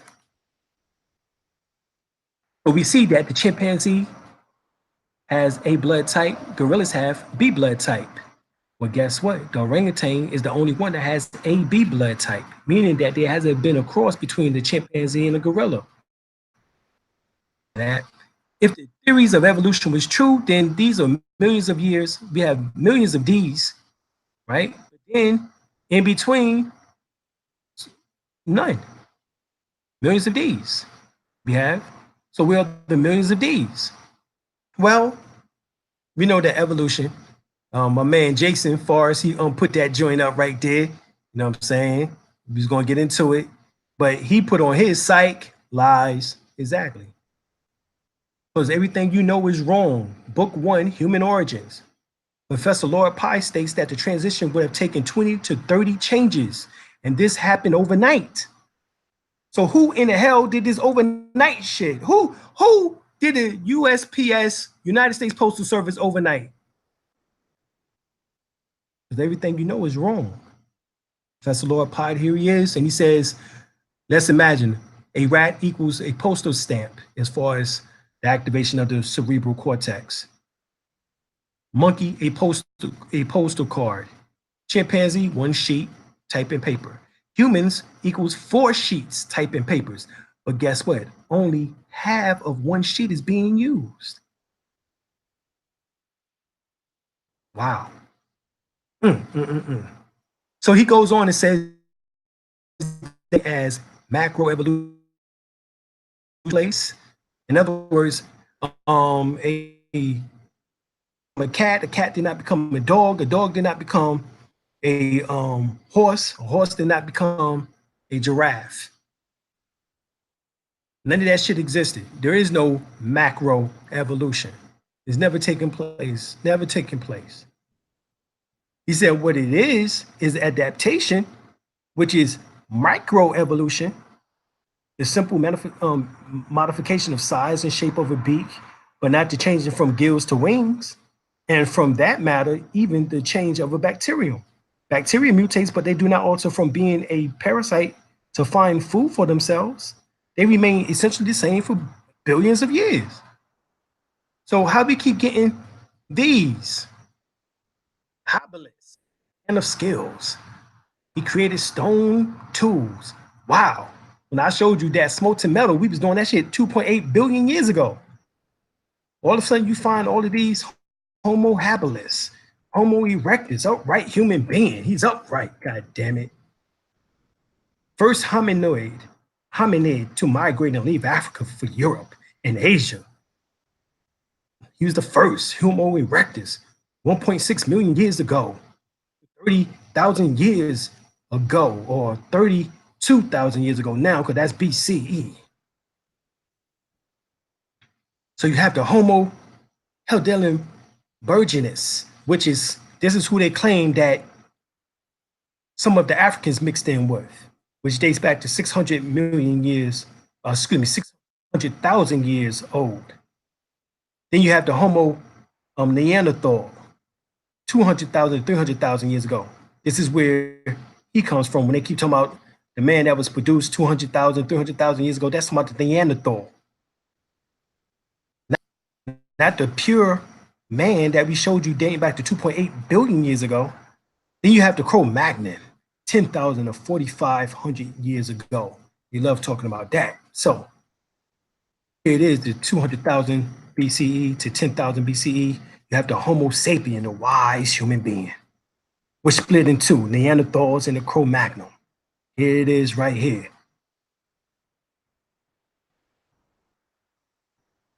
They will tell you about the Hillenberg Genesis. Cro-Magnon, Homo sapien sapien. Wise human, wise human, right? We find that the RH stands for rhesus monkey factor. The rhesus is a very small monkey from India and miraculously has managed to get his little DNA directly into 93% of all living humans on planet Earth. How did he do that? Well, let's see. Let's see. See, once again, you have to go to a secret society to get the answers because you're not going to be taught this in public school. You have to go to the private side. The apes were produced by man himself. The apes were produced by man himself. The apes were produced by man himself. This is daily Theosophical or Theosophy quotes. Sunday, 1st September 2013. The burning question of the anthropoid apes are related to man is settled by the masters of wisdom who say that instead of those being our progenitors, they were produced by man himself. In one of the early periods of the globe, the men of the time begat from large females of the animal kingdom, the anthropoids, and in anthropoid bodies was caught a certain number of egos destined one day to be men. The remainders of the descendants of those of the true anthropoid, illegitimate children of men, who died away gradually. The egos entered human bodies. Those half apes and half men bodies could not be ensouled by strictly animal egos. For this reason, they are known to the secret doctrine that no more egos from the lower kingdoms will come into the human kingdom until the next Manvar Torah. But to all kingdoms below man, except the anthropoid, the door is now closed for entrance into the human stage. And the egos in the subordinate forms will all wait their turn in all right, in the end. And they will emerge in the man stage later on. They will thus be rewarded for the long wait in this degraded race. All the other monkeys are products in the ordinary manner of evolutionary process. On this subject, I cannot do better than quote the words of one of those masters of wisdom, given the esoteric anthropology from the secret volume. Thus, the anatomical resemblance between man and the higher apes, so frequently cited by Darwinists, or pointed to some former ancestor common to both, presents an interesting problem, the proper solution to which is to be sought for in the esoteric explanation of the genesis of the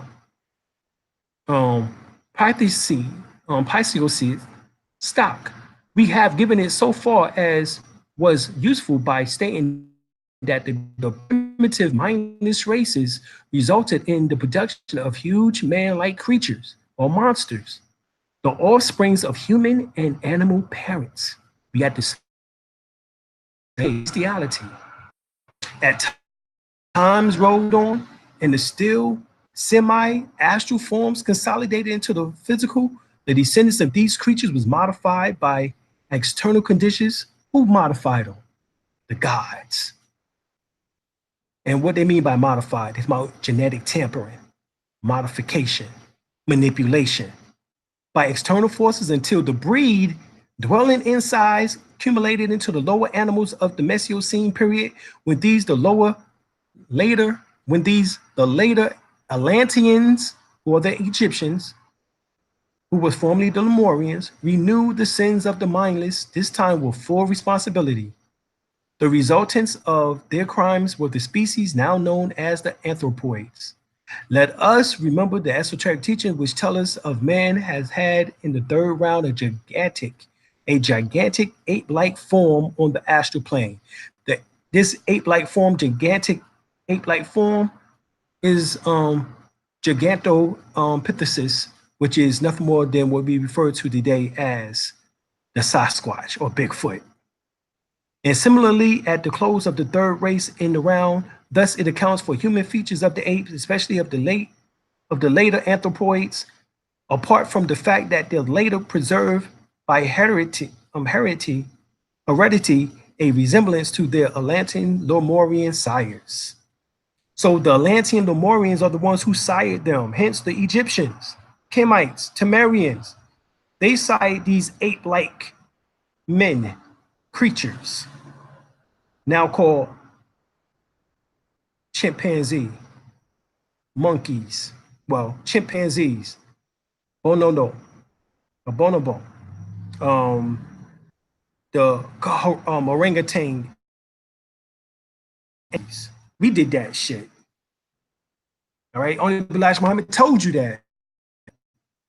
So all of these Australopithecus, robust, and the Sinjan, Bropus, and the Homo habilis, and the Homo randolphus, hendicis, and the mono, or the Homo ergatastis, and the Homo erectus.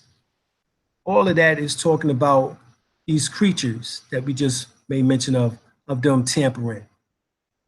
All right, genetic tampering.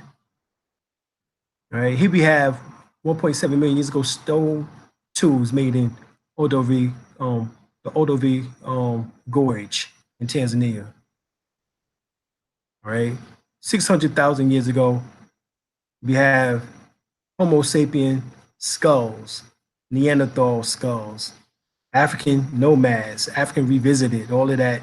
But we find that so not only are Europeans closer to Asians, but Europeans are closer to Neanderthals than Africans are. Ancient DNA in humans is due to species interbreeding after man left Africa. So not only do you have genetic tampering, manipulation with the ape species, but you also have genetic interbreeding. So all of this accounts to the cross backing and the reverse engineering and all of this good shit, or bad shit. Breeding with Neanderthals had long been known to have left its traces in DNA of modern Europeans. Remember, 4 to 10%, right? 2 to 8% for the Orientals. and the other percentage would be that of the denizen. Now scientists in Edinburgh has similarities arise after interbreeding with in Europe and Asia. They believe 2% of the Neanderthal today. And it's more than that, because see, at first they were saying 2%, then it went to 4%. Now we know it's 8 to 10%. It's going to keep going up, obviously. Right? This is part of an engine, a Vernet engine, in which that dates back to, in which they found in California, they expect over 500,000 years ago. So who the hell was forming and making engines? Remember now, there could have been these ape species that they're talking about. Homo erectus. They found 500,000 years ago rock hounds found in geodes in western U.S. desert. Inside is a device that looks like a capacitor or spark plug, and that's exactly what it looks like. The age was unofficial, but it dates at 500,000 years ago. This is called the Poso artifacts. The object inside the stone seemed to have been a white porcelain with the center shaft shiny metal and a hexagonal cast. X-rays revealed a tiny spring at the end. Experts estimate that it should have been around 500,000 years old, or years from a fossil encrusted nodule to form. That's how long it would have took. Right? Then you have the Sumerian star maps. All right, of the Sumerian deities, the Anunnakis. All right, years ago, old Denisovan ancestors. This is who we're talking about. This is part of the Asian ancestors, as well as Aborigines ancestors, along also in the Pacific. 400-year-old Denisovan ancestors bone found in Cima de los Jesus cave in the Spanish Atapure Puraca mountains. The cave hosts more than 6,000 ancient bone samples belonging to 28 ancient humans that lived roughly 400,000 years ago. The bones of the Semitic people share the features of Neanderthals. Why? Because Denisovan people had 17% same genetics of Neanderthal. So think about it. So here you have more than 17 to 30% of Neanderthal from the Denisovan. And then you have now less than 10%, all right, or 10 and less percentage for the masses of the people on the planet now from the Neanderthal. How did that happen? All right. Obviously, these ape-like creatures that they kept producing kept dying off, or they killed them. And this is the reason why they are not found in the records, and the species between the chimps and the humans, and they keep looking for a missing link. But the only real missing link is that 30 million year old little man known as the Twa. Misnomer, the pygmy. Even before them, the Bantu people, who has no trace elements of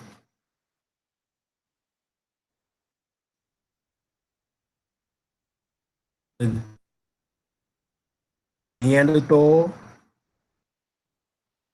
or Hillenburg Genesis, have none of the DNA of none of these three,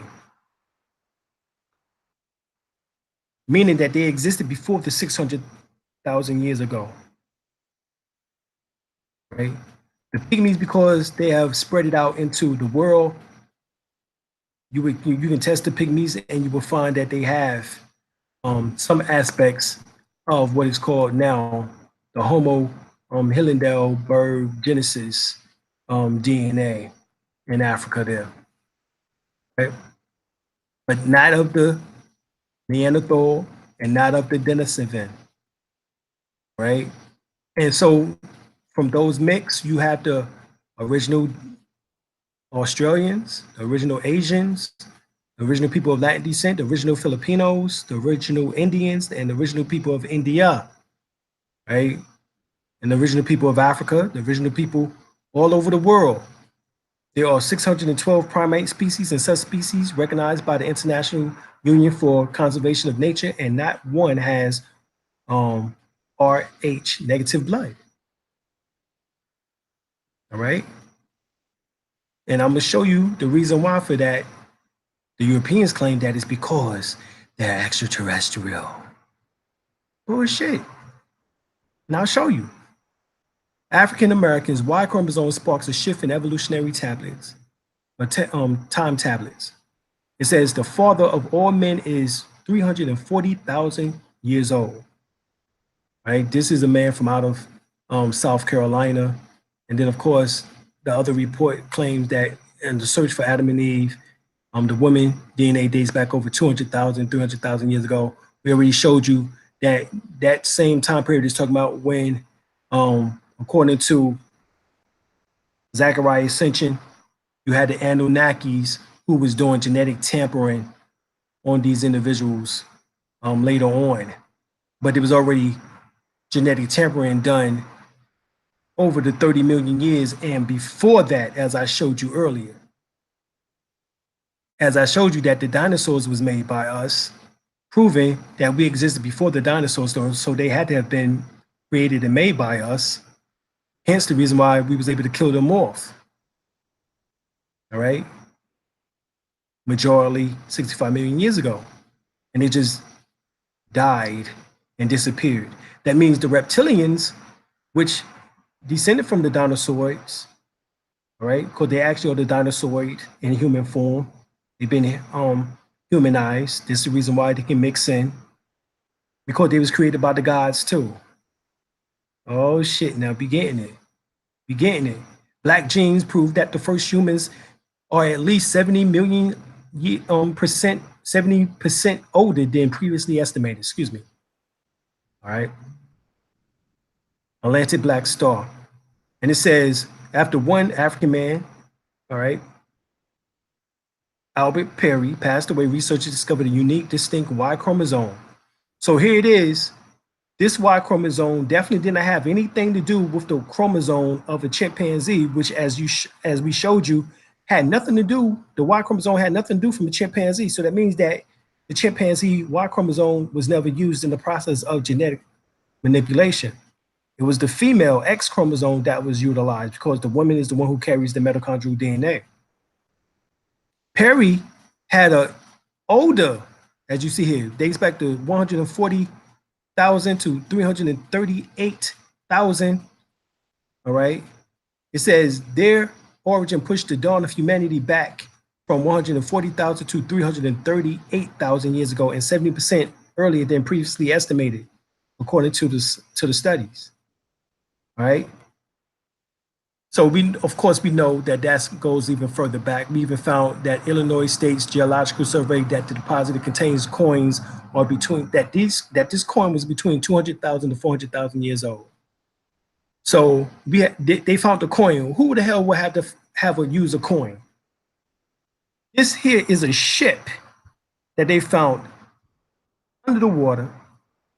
It looks like the Millennium Falcon from Star Wars and shit. But guess what? It's over 140,000 years old. Same time that they talking about humanity being pushed back 140,000 years, we find a ship in which that was created either for water expedition or for above expedition. All right, so right here, myths or facts from Zechariah Ascension. You ain't got the 12th planet, the Stairway to Heaven, the Wars of Gods and Men, the Lost Realms, When Time Began, Genesis Revealed, Divine Encounters, or the Cosmic Code. You need to get that shit. You tripping.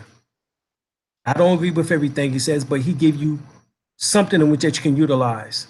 So the text here confirms that the elder gods or the Anunnakians, not the ancient gods, the ones that we talked about was the ancient gods who made the dinosaurs and so forth and so on. The Anunnakis just got here like around 300,000 years ago, were in fact not the first guys, as all right. And that a race or races known as the ancient ones predated the arrival of the elder gods. Remember, who was that?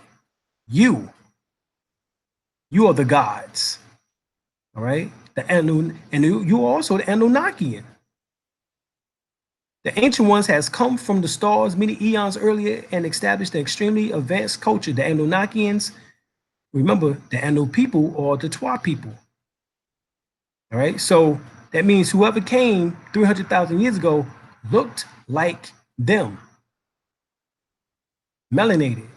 Not this white boy that they keep showing you, this pale one that they love keep showing you, talking about the Anton Ashtar command and shit, all that bullshit.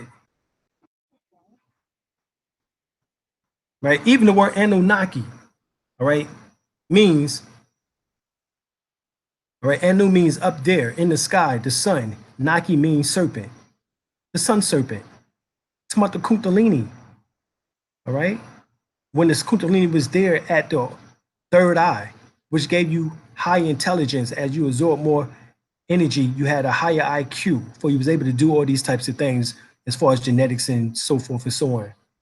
Made you more analytical, all right?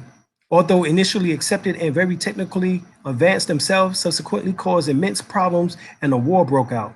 It seems this was no small battle indeed. It changed the entire face of the earth and irrevocably altered the course of life thereon.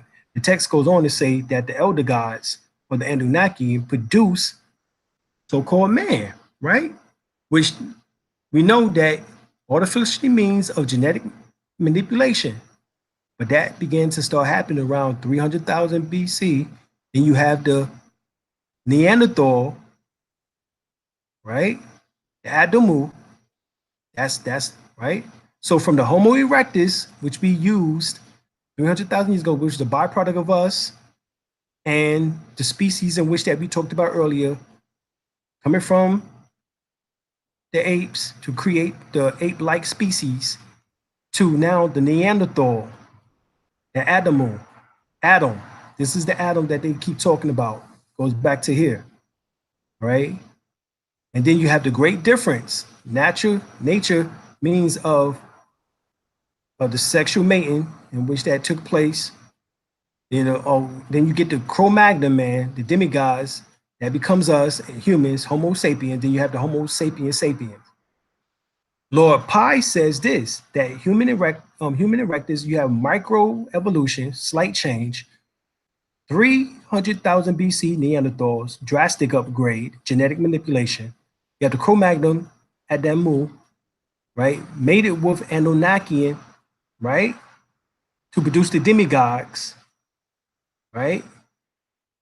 Who made it hominoids, wild Cro-Magnons, and or manufactured Cro-Magnon to produce what we now call the Gromalian man or the Homo sapiens sapien. Now, I agree with Lord Pi, all right? Because there's an archaeological fact that there is more than 200 known sunken cities in the Meridian, the Mediterranean. Egyptian civilizations, along with that of the Minoans and the Mycenaean in Crete and Greece, are in theory remnants of this great ancient culture. I'm showing you this because Lost Cities of Atlantis, Ancient Europe, and the Mediterranean by David Hatcher McRitchie. And these cities was built, all right, thousands and thousands of years ago. Here we have South Africa had a symbol dating back 200,000 years ago also. Here's ancient Anunnaki cities of Africa 200,000 years ago. And their temples equals templates, giant energy circuits, motherboards, more than 10 million ruins in Africa, in particular in South Africa.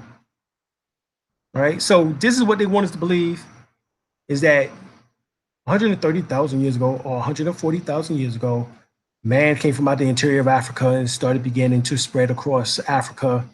He went up into Europe around 35,000 years ago. And then, of course, into India around 50,000 years ago, down into Australia, 50,000. Now, I don't know how you get um, to India 50,000 years ago, but then just get to Australia 40,000 years ago is beyond me. Uh, this is the stupidity. Then you have us coming across the Bering Strait 25 to 20,000 years ago. This is when they said that the Native Americans came in, the people of the world from Africa. Then, of course, came down into Central Africa 15,000 years ago. Then, of course, into South America 17,000 to 13,000 years ago. All that is bullshit. All that is BS. All right? All that is BS. Here we have ships that we know that we manned. I showed you this ship for 140,000 years ago. Here's ships that we have that we manned in Egypt, who were the Egyptians were the ancient Lemurians / Atlanteans. We have things in the Nevada desert, military base Area 51, right, in which that has this information there. They have items, but we're going to stick with our information. I won't get into that. That's another video. But here we have the bird of Egypt, in which that they actually tested, in which that they found actually could fly. And so they said, no, this wasn't a replica of a bird. This actually was a replica of an actual plane. It was 13,000 years ago. You have Indian country of Rama existed, which is the remains of their largest city, still exists in the desert of India and Pakistan, all right, in which that, you know, talks about what is called the Brahmanas or the Astros, right? The Brahmanas or Astros. Astro come from Astro, which is talking about the flying machines of the ancients. All right, you can get the book David Hatcher Childress, and he speaks of the Brahmana, which is the flying machines, right? And here's what it says. It says in Sutra, it says, one described for us the nature of a Brahmana. It says, on the similarity of speed with the birds, it is called the Brahmana. The Brahmana is a vehicle that flies in the sky with speeds comparable with birds. That which can fly in the sky with equal speeds to that of the bird is called the Brahmana. That which can fly on earth or on water through air by its own power like a bird is the Brahmana. That which can fly through the air from one place to another is a Brahmana. That which can fly through the air from one country to another country, from the island to another island, from one world to another world is a Brahmana. Right? So here you have the Kambaya artifacts, some of the most famous artifacts found in Colombia, dozens of little gold items, which was left by the Kambaya people. But the most mysterious of all is that is little mini plane, airplane. Many believe that this little figurine is proof that the tribe had mastered flight, or at least knew about it, that it could be done. Here we have ancient world astronauts, aircrafts,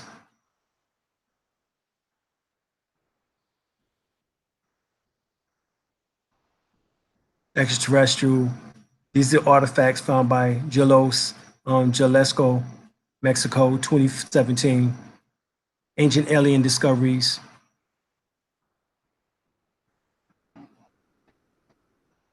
So shapeshifters are not equivalent to reptilians, because we've heard of shapeshifters being able to turn into wolves, birds, all types of animals. So the reptilian is not just the only one, but it is one of the most important ones as far as being able to determine that this is real. There are many different species, races, and life forms involved and activated in the deception of humanity using the holographic cloaking, masking technology. So far, we could confirm the involvement of 8 species, 1 artificial intelligence and 1 artificial biological life form.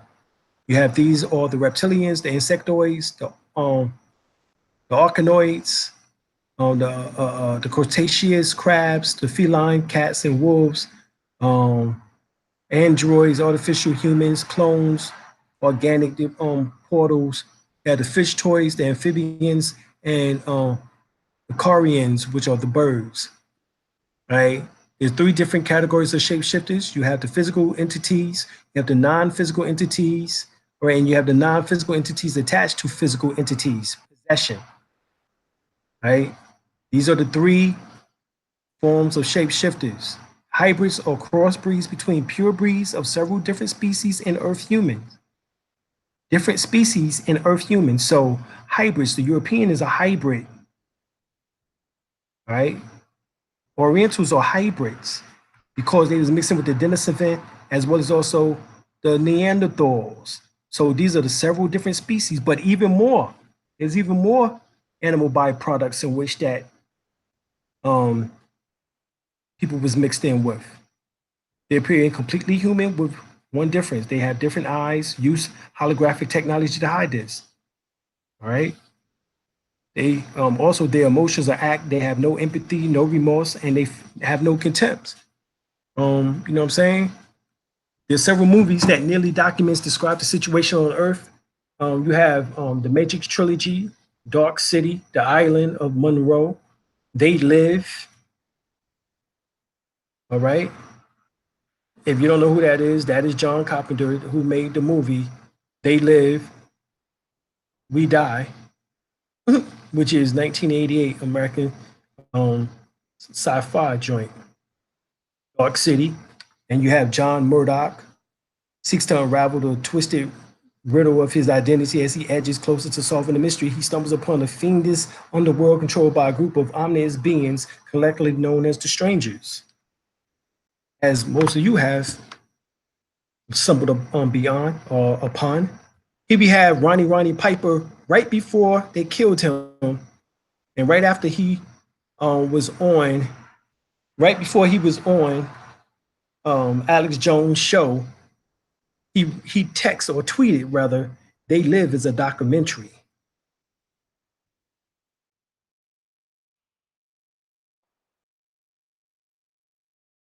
Right?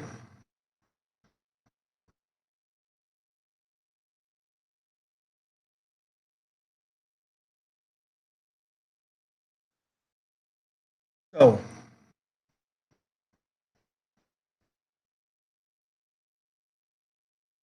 you know about the reptilian portion of the brain. All right, that is where this reptile energy happens. You can get the book, The Biggest Secret. David Icke, he goes into that. All right. You have Arizona Wilder on shapeshifting reptilians. She speaks. Wilder states that the blood and the menstrual blood is imperative for reptilians to shapeshift. The blood helps them to maintain the reptilian shape while helping them to live in the world they're not from. Well, they actually are from here and they live under the ground. All right. They are earthlings. And I showed you and told you about the fact that we made them. All right. There was the essence of the reptilians in which that was made and mixed with our genes. All right. With the God's genes, with the God genes. Right. They may help to explain the vast number of children abductions throughout the years. According to Wilder, there are changes going on in the earth that seems they're not able to hold their shape like they once were able to. And people see them shape shifting. All right. Even the granddaughter of Dwight Eisenhower speaks of the reptilian invasion has already occurred. Laura. All right. Michael Jackson tried to warn you. He showed you this shit in Thriller with the eyes. Here's a female who was actually in a porno flick. And if you notice, look at her eyes, looking just like Michael Jackson's eyes. All right, Michael Jackson knew some shit. All right, he was able to see the shapeshifters. That's why he called Tony Mottola a devil. All right, these entertainers, lower astral entities, they have possessions. All right, from the first and second overtone layer of the level of the astral plane, may have said, which people say they're demons. I don't like to use the term demon because that come from Timon, which is a form of Atum. In other words, entities, spirits that has been that have their own agenda that they can attach themselves to a person's auric field, especially from the first and second chakra. So this is why they have to get you on drugs, keep you induced, keep you into the sex thing. You know what I'm saying? Keep your mind trapped into that. The first and second chakra are controlled by the reptilian portions of the brain, which is the oldest portion, brain portion, but deals specifically with fight or flight survival mechanisms. All right. Now, survival in fight or flight can be positive and negative. However, in this case, these entities, spirits attach themselves to aspects of the lower self. The lower self is taught by us by Prophet Noble Ali. Questionnaire 101, 66 states that what is the devil sometimes called? The lower self. All right. 74, what does the lower self breathe? Hatred, slander, lewdness, murder, theft, and everything that harms. In other words, possession by entities, spirits to the lower chakras give an individual the propensity to do evil, promote death, the opposite of life, or live. So the old folks say the eyes are the windows to the soul. Has the truest meaning when dealing with these individuals because their eyes changes to slits based on the reptilian brain activity. All right. That's what happens. All right. Practically speaking, everyone you see in media, in mainstream media, is a reptilian shapeshifter. News people, politicians, actors, musicians, professional athletes, entertainers of every kind at the lower level, brotherhood agents populate forums and other social sites to monitor and guide public opinions, discussions, pretending to be regular people like you. All right, you can call them the demiurge or the archons. All right, mind parasites. All right, Ephesians 2:1-3, and you were dead in the trespasses and sins in which you once walked. Follow the course of this world. Follow the prince of the power of the air. Because that's what happened. You following the prince of the power of the air, the spirit that is now at work in the sons of disobedience, among whom we all once lived in the passions of our flesh, carried out the desires of the body and the mind, and we're by nature children of wrath like the rest of humanity. So the prince of the power of air, that is the demiurge. This is how you get overcast, overshadowed, right? Clyde Burrows from the book, The Biggest Secrets by David Icke, portrayals of the reptilians overshadowing a human being while not actually occupying the body. Burrows produces these illustrations from descriptions by one of countless people, all right, that have met and seen the reptilians in the lower fourth dimension. You get the movie V. It was a movie. Well, it's also a mini series.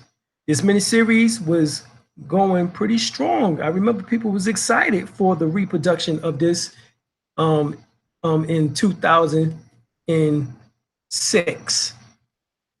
And earlier, by 2008, when Barack Obama came in, it got canceled, went off the air.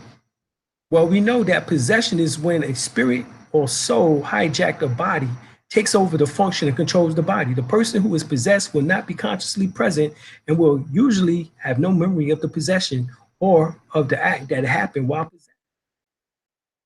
Right? Ted Gunderson, a man of 28 years experience with the FBI, told a mind control conference in the United States that after long and detailed research, he estimated that 3.75 million practicing Satanists in the United States, between 50 and 60,000 human sacrifices a year. Shit, more. Or shit, almost 300,000 children go missing every damn year. But not all of them are human sacrifices. A lot of them are put on the sex trade or the black market for sex, the sex trade. Right? This is the basic Illuminati structure. We have the Vatican. You have the Queen of England and that so-called fake royal, that fake family. You have the 13 Illuminati or Killuminati blood clans, the Rockefellers, the Rothschilds, the Astors, the Bundys, the Collins, the DuPonts, the Morgans, the Lees, the Freemans, the Van Dyne, the Connect, Disney, as well as also, and you have them stretching their tentacles out Disney also, and McDonald.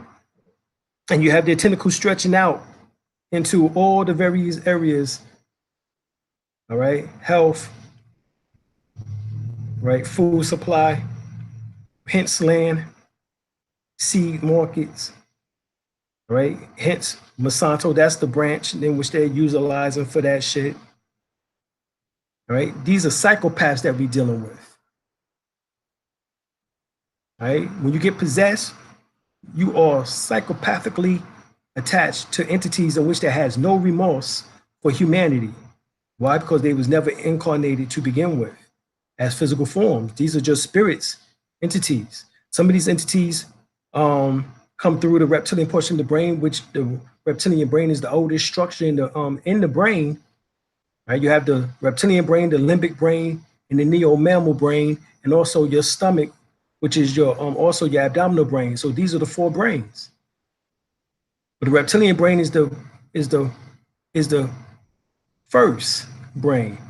So when these spirits attaches there, it can come in the form of a reptilian.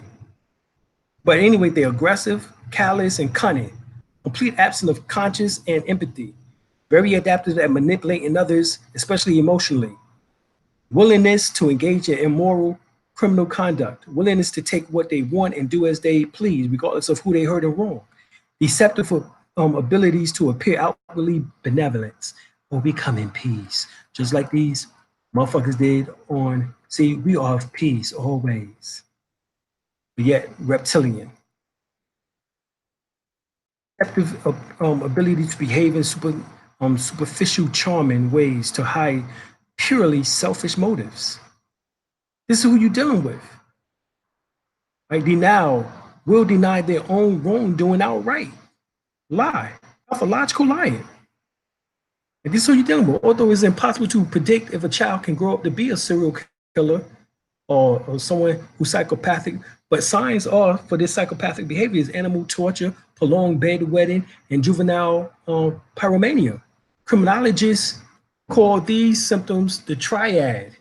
That's what they call it because of their psychopathic nature. All right? Serial killers do not know how to feel sympathy for others. They learn to simulate normal behavior by observing others, but it is a manipulative act. Henry Lee Lucas describes being a serial killer as being like a movie star. You playing a part. They convert being in a role of authority. Most psychiatrists note that psychopaths cannot be successfully treated. The psychopathic racial personalities and other essays by Dr. Bobby E. Wright. He says this presentation is based upon the following very simple premise. In the relationship with Black races, European whites are psychopaths. Do you know that in the book by David Icke, The Biggest Secrets, he states that light-skinned, so-called white people are the easiest to be possessed by these reptilian entities? So this is why they are more psychopathic, because their pineal gland is calcified and their behavior reflects the underlying biological transmitted proclivity with roots deep in their evolutionary history. Right? Deep evolutionary history. We're going to talk about this tomorrow, right? Because I'm not going to continue on. This is going to be the last two slides. The psychopathic is an individual who is constantly in conflict with other people, persons, or groups. He is unable to experience guilt. He's completely selfish and callous and has a total disregard for the rights of others. This premise is supported by overwhelming scientific evidence. Delaney, 1868, Du Bois, 1896, Fayon, 1963, Garvey, 1967, Francis Quest Welson, 1991, Williams, 1971. This is Dr. Bobby E. Wright. The psychopathic racial personalities, he wrote this in 1971. Get the book African Origin of Biological Psychiatry by Dr. Richard Kings. He states that Africans have 5 to 50% calcified pineal glands, Asians 15 to 25%, and Europeans 60 to 80%. This is why we say they can't feel. But this 40 to 60, this 60 to 80% cannot feel. They can't know your feelings because they are actually psychopaths in the making. Again, the questioning what to do, there is no evidence that the black and white races can live in close proximity to each other in peace without whites attempting to oppress and exterminate the blacks. In fact, there is overwhelming evidence that even white ethnic groups cannot live together. Irish and English, Greeks and Turks, Arabs and Jews, etc. Behavioral scientists generally agree that there is no known cure for psychopaths. In fact, it is widely held belief that there's only successful treatment for the psychopath is incarceration, radical psychosurgery, which is lobotomized, or death. Therefore, since blacks are at war with psychopaths, violence is the only way. This is at least what Dr. Bobby E. Wright says. That's interesting. He goes on to say, unlike other extreme pathological syndromes, only a very small percentage of psychopaths are committed to mental hospitals, with another small percentage ending up in penal institutions. The majority of psychopaths function very well in society. They are generally average or above average in intelligence and have engaging personalities. In addition, they are usually very impressive and competent, with no feelings or insecurities, anxieties, or any other manifestations or neurosis. They appear to be very honest and humane, but really have no concern or commitment except to their own selfish interests. Psychopaths will consistently make commitments that they have no intention on keeping. The Albions, who sits at the seats, which we find 370 broken treaties amongst the indigenous Aboriginal people, Native Americans, and show great indignation and anger when their integrity is questioned. Blacks in the United States learned their lessons very well during the civil rights confrontation in the 60s. The white sheriffs and judges showed their greatest hostility when blacks began to quote the law to them. This behavior can be seen clearly in the whites' attitude towards black liberation. This is why they didn't want Black Lives Matter. Oh, Black Lives Matter is a terrorist group. Well, get the book by Carol Barnes, writes in Melanin, the Chemical Key to Black Greatness. Melanin gives humans the ability to feel because it is the absorber of all frequencies of energy. Dr. Francis Quest Wilson writes, since melanin is a superior absorber of all energy, it is essential to establish this understanding of God and all energy. The fact that albinos or whites lack melanin may also help to explain why, in the view of many non-white people, they whites lack spirituality and the capacity to tune into and thereby establish justice and promote establish harmony and promote justice. So see, they can't feel and have justice because they do not have substantial amount of melanin. Their pineal gland is calcified, and they are easily possessed by these reptilians from the lower fourth dimension, the first and second overtone of the fourth dimension. All right, so we're going to end right there for the night. I know y'all got a mouthful, so we're gonna come back tomorrow and finish it on up. Continuing now for days, weeks, and months and years to come. We're moving towards our most cherished goals of health, wealth, knowledge of ourselves, all good things, full contentment, and better economic conditions. Every action, enterprise, and endeavor in which that we wish to be involved is bringing increasing rewards. We have so much success and abundance that we're able to help, share, and give to those who are sincere along the way. We are experiencing more and more happiness and joy in our life, much more frequently. We're moving closer towards the oneness of God and Goddess and the full release of our higher inner selves. Ashe. All right. We out, y'all. We love y'all. Yo, we appreciate y'all. Oh, Johnny Boy, son. Oh, word gave 1440. Thank you, brother. Appreciate that, God.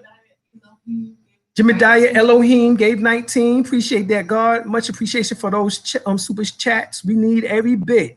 All right. And we're going to keep it moving. And also remember, like and subscribe. Go to the website, www.dralimbey.com. Make sure that you hit us up. Make sure you subscribe now. We need to see them likes. We need to see them comments. All right. Get your book, First World Order. Also, Divine Akhenaten from the website. All right. Or either call us at 910-364-9099. That's 910-364-9099. Or hit us up on the website. All right. And also the conference, remember September the 21st, 22nd, and 23rd is going to be right here in North Carolina. It's going to be right in Henderson. It's going to be right here. And you're going to come on down and get some of the most explosive information. If you think that this shit is deep that we've been doing for the last month, you ain't heard nothing yet. All right. So come on down. Come on down. All right. So we out, y'all. Peace. We love y'all.